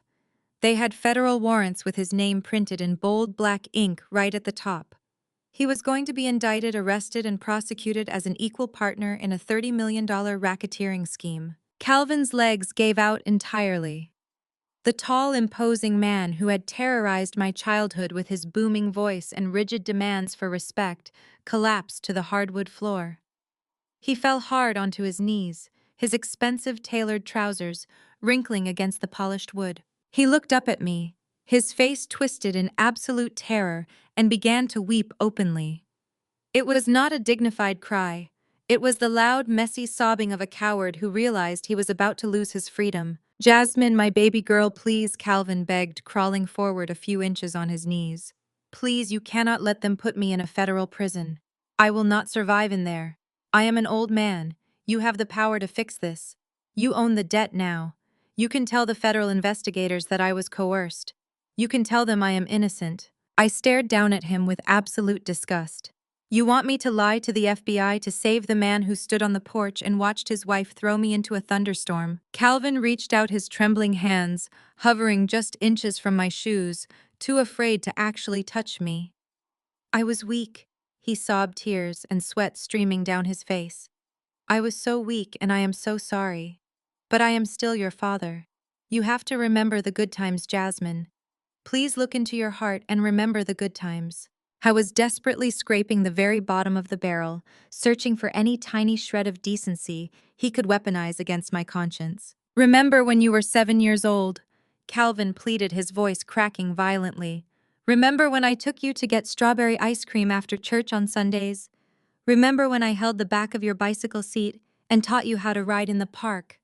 I loved you, Jasmine. I bought you that ice cream because you were my special little girl. You cannot send the man who bought you ice cream to a penitentiary." I looked at the pathetic weeping man on the floor. I felt my chest tighten not with sympathy, but with a profound, unyielding rage. "Al bought me ice cream when I was 7. I said, my voice dropping to a deadly quiet whisper. "But you watched me starve when I was 15. Calvin flinched as if I had kicked him in the stomach. "You taught me how to ride a bike." I continued unleashing the structural repetition that defined my survival. "But you refused to drive me to a shelter when I had nowhere to sleep. You want to leverage a $2 ice cream cone against a lifetime of severe psychological abuse and child abandonment. You want me to trade my justice for a few pleasant Sunday afternoons that you completely invalidated the second I became inconvenient to your social status." "I was afraid of her," Calvin wailed, pointing a shaking finger back toward my mother. "Vivian controlled everything. If I fought her, she would have destroyed me too. I had to protect myself." "And that is exactly why you belong in a cell," I stated coldly. "Because when faced with a choice between protecting your innocent teenage daughter or protecting your comfortable, wealthy lifestyle, you chose your golf clubs. You are not a victim of her manipulation.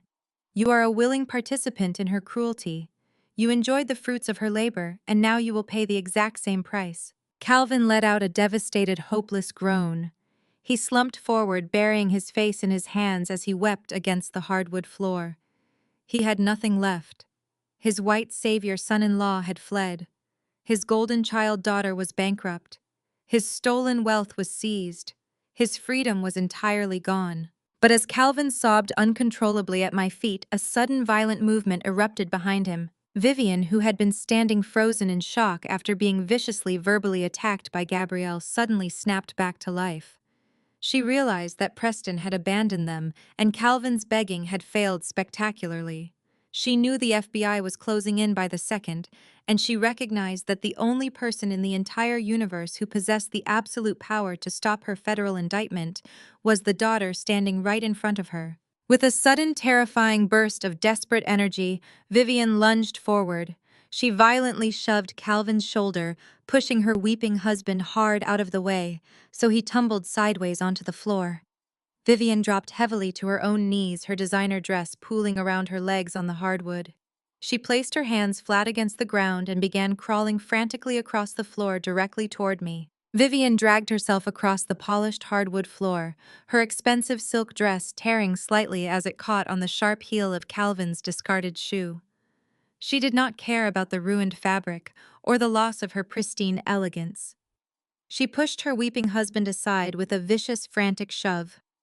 Her eyes locked entirely on me with a wild, terrifying desperation. She closed the final few feet between us and lunged forward. Her manicured hands, trembling and slick with cold sweat, violently grasped the fabric of my tailored skirt. She clung to my legs like a drowning woman clinging to a life raft in the middle of a hurricane, burying her tear-streaked face against my knees. "Jasmine, please," Vivian wailed, her voice cracking into a raw, guttural screech that echoed painfully off the glass walls of the boardroom. "You cannot let them take me away. You cannot do this to me. I am your mother. I carried you in my womb. I brought you into this world. You cannot hand your own flesh and blood over to the federal government. We are family. Black families do not do this to each other. We protect our own against a system that wants to see us destroyed. Please, Jasmine, I am begging you on my hands and knees. Look into your heart and find a shred of mercy for the woman who gave you life. Do not destroy your own mother." I stood perfectly still, looking down at the pathetic, broken socialite sobbing at my feet. I did not take a step back. I did not try to pry her desperate, clawing hands off my clothing. I simply stared at her, feeling an absolute profound emptiness where a daughter's love was supposed to reside. She was playing her ultimate trump card, weaponizing the sacred concept of motherhood, trying to bind me with the biological chains she had enthusiastically severed over a decade ago. She thought the title of mother would serve as a bulletproof shield against her own criminal actions. "You want to talk about motherhood?" "Vivian," I asked, my voice dropping to a deadly quiet whisper that forced her to stop wailing and look up at me.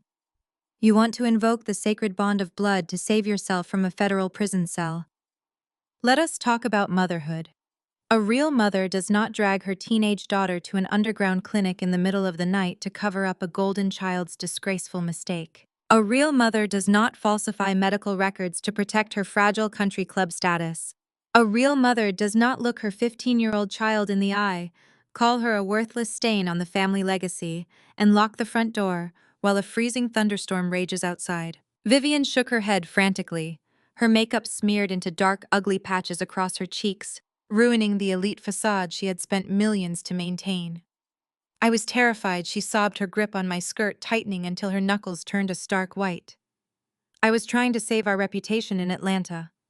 I made a terrible, unforgivable mistake, but I am still your family. You have $160 million now. You own the entire empire. You won the war, Jasmine. You do not need to send me to jail to prove your point. Have mercy on me. Show me the grace I never showed you. I slowly reached down and firmly peeled her trembling fingers off my skirt, prying them away one by one. I stepped back, forcing her to fall forward onto her hands. She looked up at me, gasping for air, waiting for the pardon she genuinely believed she was ultimately entitled to receive. I turned slightly and picked up my leather tote bag from the conference table. I unzipped the main compartment and reached inside. The room fell into a breathless silence. Gabrielle stopped her hysterical crying, watching me from the floor across the room. Calvin held his breath, praying for a miracle. Even Sterling stood perfectly still, observing the final brutal execution of Uncle Harrison's master plan. I pulled out my designer wallet, unclasped it, and slowly withdrew a single crisp $20 bill. I held it up between my index and middle fingers, letting the green paper catch the harsh fluorescent light of the boardroom. Vivian stared at the money, her brow furrowing in absolute confusion. She did not understand the gesture, but she was about to understand the poetry of her own destruction. I looked down at the woman who had terrorized my existence, feeling the final heavy chain of my childhood trauma snap and fall away forever. 14 years ago, I stated, my voice echoing with a chilling absolute finality. You threw me out in the rain with a $20 bill and told me to disappear. You told me my life was completely over and that I would never amount to anything more than uneducated street trash. You thought $20 was the exact price of my entire existence. I opened my fingers. The crisp $20 bill fluttered through the air, drifting slowly downward until it landed gently on the hardwood floor, right in front of Vivian's trembling knees. I am a better person than you. I continued, my gaze turning as cold as glacial ice. Here is $20 for a cab. Oh, wait. You do not have a house to go back to anymore. Vivian stared at the $20 bill resting on the floor.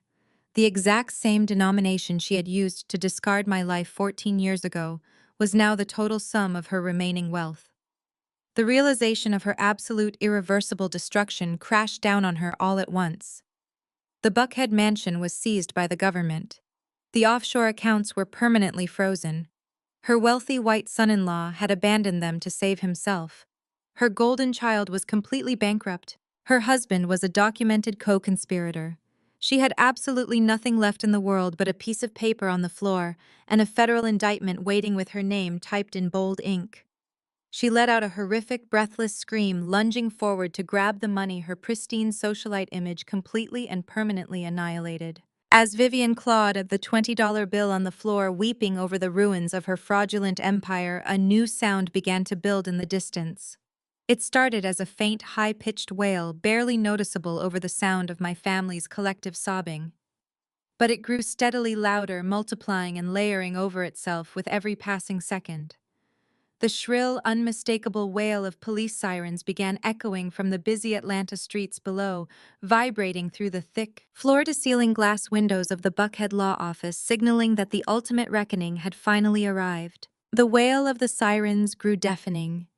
The flashing red and blue lights cut through the afternoon overcast, reflecting violently against the floor-to-ceiling glass windows of the Buckhead law office. The chaotic strobing colors painted Vivian's horrified face in alternating shades of crimson and blue as she knelt on the hardwood floor. The $20 bill rested mockingly at her knees. She stared blankly at the glass wall, watching the reflection of multiple black federal vehicles pulling up to the curb directly below us. The heavy mahogany doors of the conference room did not just open this time, they were commanded open. A team of federal agents wearing dark windbreakers with the letters FBI printed in stark yellow across their backs stepped into the room. They were flanked by two uniformed Atlanta police officers. The corporate polished atmosphere of the law firm instantly evaporated, replaced by the cold tactical reality of a federal raid. The lead agent, a tall man with a completely unreadable expression, stepped to the head of the table. He unclipped a radio from his belt and looked down at the documents in his hand before sweeping his gaze across the room. Vivian scrambled backward, her expensive heels slipping against the polished floor. She looked wildly around the room until her eyes locked onto Davis, her high-priced litigator who was still standing paralyzed near the corner. "Davis!" Vivian screamed, her voice cracking with pure hysteria. "Do something right now. You are my attorney. Stop them from coming in here. File a motion. Tell them they have no jurisdiction over my family. I pay you a massive retainer to protect me from this exact type of harassment. Get them out of this office." Davis did not reach for his briefcase. He did not step in front of the federal agents to defend his wealthy client. Instead, the cutthroat lawyer took two very deliberate steps backward, physically distancing himself from my mother. He raised both of his hands in the air, palms facing outward, in a universal gesture of complete surrender. "I am a probate and estate litigator," Davis stated, his voice trembling, but loud enough for the federal agents to hear clearly. "I was retained strictly to contest a civil will. I am not a federal criminal defense attorney. Furthermore, I was not informed of any fraudulent financial activities, forged signatures, or illegal offshore syndicate loans. As of this exact moment, I am officially withdrawing as your legal counsel, Vivian. You lied to me, and I will not risk my license or my freedom to become an accessory to your federal wire fraud." Vivian gasped, clutching her chest as if she had been shot. The ultimate professional abandonment struck her down. The elite shield of wealth and legal protection she had hidden behind her entire life was entirely gone. She was completely exposed. "Vivian and Calvin," the lead agent announced, his deep voice slicing through my mother's sobbing. "We have federal warrants for your immediate arrest. You are being charged with multiple counts of aggravated identity theft, corporate wire fraud, bank fraud, and conspiracy to commit racketeering." Two agents moved swiftly around the large glass table. They did not care about the custom-tailored suits or the designer silk dresses. They grabbed Calvin first. My father did not fight back. The booming patriarch who had demanded respect and terrorized his household simply went limp. He wept openly, his shoulders shaking as the agents pulled his arms behind his back. The sharp metallic click of the steel handcuffs locking around his wrists echoed sharply in the silent room. He kept his head bowed, too ashamed to look at me, too cowardly to face the reality of his own actions. When the agents reached Vivian, however, she fought. The woman who obsessed over her pristine social image began thrashing and kicking like a feral animal. "Get your hands off me!" Vivian shrieked, kicking her legs out and struggling against the agent's grasp. "You do not know who I am. I am a standing member of the Buckhead Country Club. I sit on the board of the Atlanta Charity Coalition. You cannot arrest me like some common street criminal. I demand to make a phone call. I demand to speak to the mayor." The agents ignored her elite delusions completely. They grabbed her arms with practiced efficiency, twisting them firmly behind her back. Vivian let out a loud, agonizing wail as the cold steel handcuffs snapped tightly around her wrists, biting into her skin right next to her expensive diamond bracelets. Her perfect hairstyle was ruined, falling in messy strands across her tear-soaked face. Across the room, my sister Gabrielle pushed herself up against the wall, trying to make herself as small and invisible as possible. She watched her parents being shackled, her eyes wide with absolute terror. She thought she had survived the worst of it when Preston divorced and abandoned her. She thought she was just going to walk away broke. Agent Gabrielle called out, her voice a desperate pleading whisper. "I had nothing to do with this. I swear to you. I did not forge any loans. My mother did it all. She manipulated me. She controlled the money. I am just a victim of her lies. Please let me go home." The lead agent turned his attention to my older sister. He pulled a secondary document from his jacket pocket. "You are Gabrielle, correct?" the agent asked. "Yes." Gabrielle nodded, frantically eager to throw our mother under the bus to save her own skin. I am Gabrielle. I am innocent. The agent signaled to one of the Atlanta police officers. Your signature is on the receiving end of 7 different offshore shell company distributions, he stated coldly.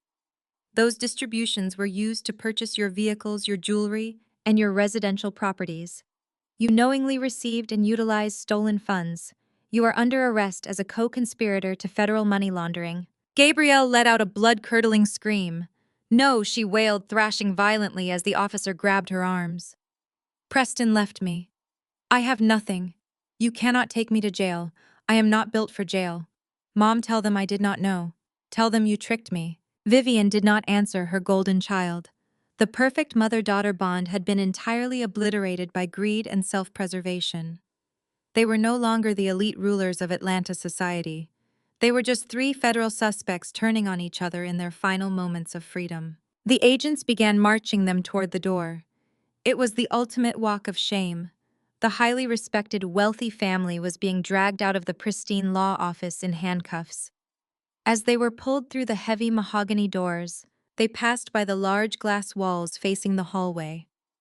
I could see the paralegals, the junior partners, and the legal secretaries all standing in the corridor, their phones out recording every single second of my family's humiliating downfall. The video of the elite socialites being hauled away in shackles would be circulating through every country club and charity board in Atlanta before the sun went down. Vivian looked back over her shoulder one last time as she was dragged through the doorway.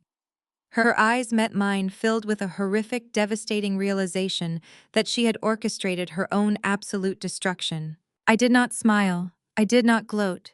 I just stood completely still at the head of the conference table, watching the trash being permanently removed from my life. The chaotic noise of their crying, screaming, and desperate pleading spilled out into the hallway, moving further and further away as they were escorted toward the elevators. The wailing slowly faded into a muffled, distant echo. Then the heavy mahogany doors swung shut. A sharp, definitive click echoed through the empty rooms, sealing them outside. The law office fell into a deep, profound silence. The profound silence in the glass-walled conference room felt heavier than the chaotic screaming had just seconds ago. It was the distinct sound of a 14-year war finally coming to an abrupt and violent end. The air in the room, previously thick with my mother's expensive floral perfume and the sour, undeniable scent of Preston's terrified sweat, now felt completely sterile and clean. I stood perfectly still near the edge of the mahogany table, listening as the faint wail of the police sirens drifted further and further down Peachtree Road. Those sirens were carrying the toxic remnants of my bloodline away to a federal processing center, permanently removing them from the elite society they had sacrificed my childhood to impress. I did not move for a long time. I just let the absolute quiet wash over my skin, letting it cleanse away a decade and a half of aggressive gaslighting, chronic manipulation, and severe psychological abuse. A sharp clink of heavy crystal breaking against glass suddenly pulled me out of my deep thoughts. I turned to see Sterling moving methodically toward a small, polished bar cart nestled in the far corner of the executive suite. The veteran estate lawyer did not look rattled in the slightest. He looked like a man who had just successfully executed the most complex, high-stakes legal maneuver of his entire extensive career. He calmly unstoppered a crystal decanter of highly aged scotch and poured 2 generous measures into heavy lowball glasses. The amber liquid glowed warmly under the recessed overhead lighting. Sterling walked back toward the long conference table and extended one of the glasses directly toward me. I took it, feeling the cool, heavy crystal ground me in the present reality. Sterling raised his own glass, a rare, genuine smile finally breaking through his normally stoic professional demeanor. Harrison always said his greatest regret in this life was not tracking you down sooner, Sterling said, his deep voice resonating with absolute respect. He watched you build your forensic accounting firm from the ground up from afar. He saw the ruthless, brilliant woman you became, despite the nightmare your parents put you through. He knew his sister Vivian was a dangerous parasite, but he also knew that simply cutting her out of his will would never be enough to stop her. She would have spent the rest of her life trying to drag your name through the mud in every country club and charity board in Atlanta. She needed to be eradicated legally, financially, and socially. He spent years quietly building that federal trap alongside you because he wanted her destruction to be absolute. Sterling took a step forward and gently tapped his glass against mine. The heavy crystal rang out with a clear, victorious note that seemed to seal the fate of my enemies. To your Uncle Harrison, Sterling toasted, raising his glass higher. To a man who understood the lethal value of absolute patience, and to the brilliant niece who executed his final masterpiece with flawless, terrifying precision. I raised my glass to my lips and let the smooth, burning liquid slide down my throat. It tasted like pure, unadulterated justice. I stepped away from the conference table and walked slowly toward the massive floor-to-ceiling windows that dominated the far wall of the law office. The heavy storm clouds that had been threatening rain all morning were finally beginning to break apart. Bright, piercing shafts of sunlight spilled across the sprawling metropolis, illuminating the streets below. I looked out over the sweeping Atlanta skyline. I could see the towering glass skyscrapers of Midtown, the sprawling green canopy of Piedmont Park, and the distant affluent neighborhoods of Buckhead, where my mother had once ruled like an untouchable tyrant. My reflection stared back at me in the thick glass superimposed over the very city that had once tried to swallow me whole. I took a deep, shuddering breath, letting the final knots of tension drain entirely from my shoulders. 14 years ago, I walked these exact streets with nothing but a black garbage bag full of damp clothes. 14 years ago, I was a terrified, freezing teenager hiding in dirty bus shelters, convinced by my own parents that I was a worthless stain on the world. I had scraped, fought, and bled for every single inch of ground I gained. I had weaponized my trauma, turning my desperate need for safety into a multi-million-dollar corporate skill set. Today, I own the skyline. I turned away from the window, leaving the bitter ghosts of my past outside the glass where they belonged forever. I walked methodically back toward the center of the room. The chaotic mess of Preston's fraudulent financial ledgers still littered the table, a pathetic reminder of the white savior complex that had just imploded so spectacularly. I calmly swept the scattered papers into a neat pile and dropped them directly into the trash can beside the desk, discarding his arrogant threats like garbage. I walked to the head of the mahogany table, stopping right in front of the heavy black leather chairman's chair. This was not just a seat. It was the throne of a $120 million medical supply empire. It was the throne my mother had lied for, my father had enabled abuse for, and my sister had sold her soul for. I pulled the heavy chair out and sat down.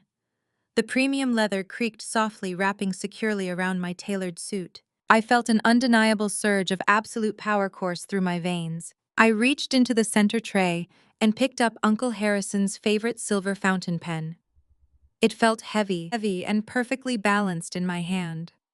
Sterling slid a fresh, pristine corporate binder across the table toward me, containing the primary executive transition documents for Apex Medical Supplies. I uncapped the silver pen, pressed the sharp nib against the thick parchment, and signed my name with bold, aggressive strokes. I signed my first official executive order as the sole owner and chairwoman of the empire.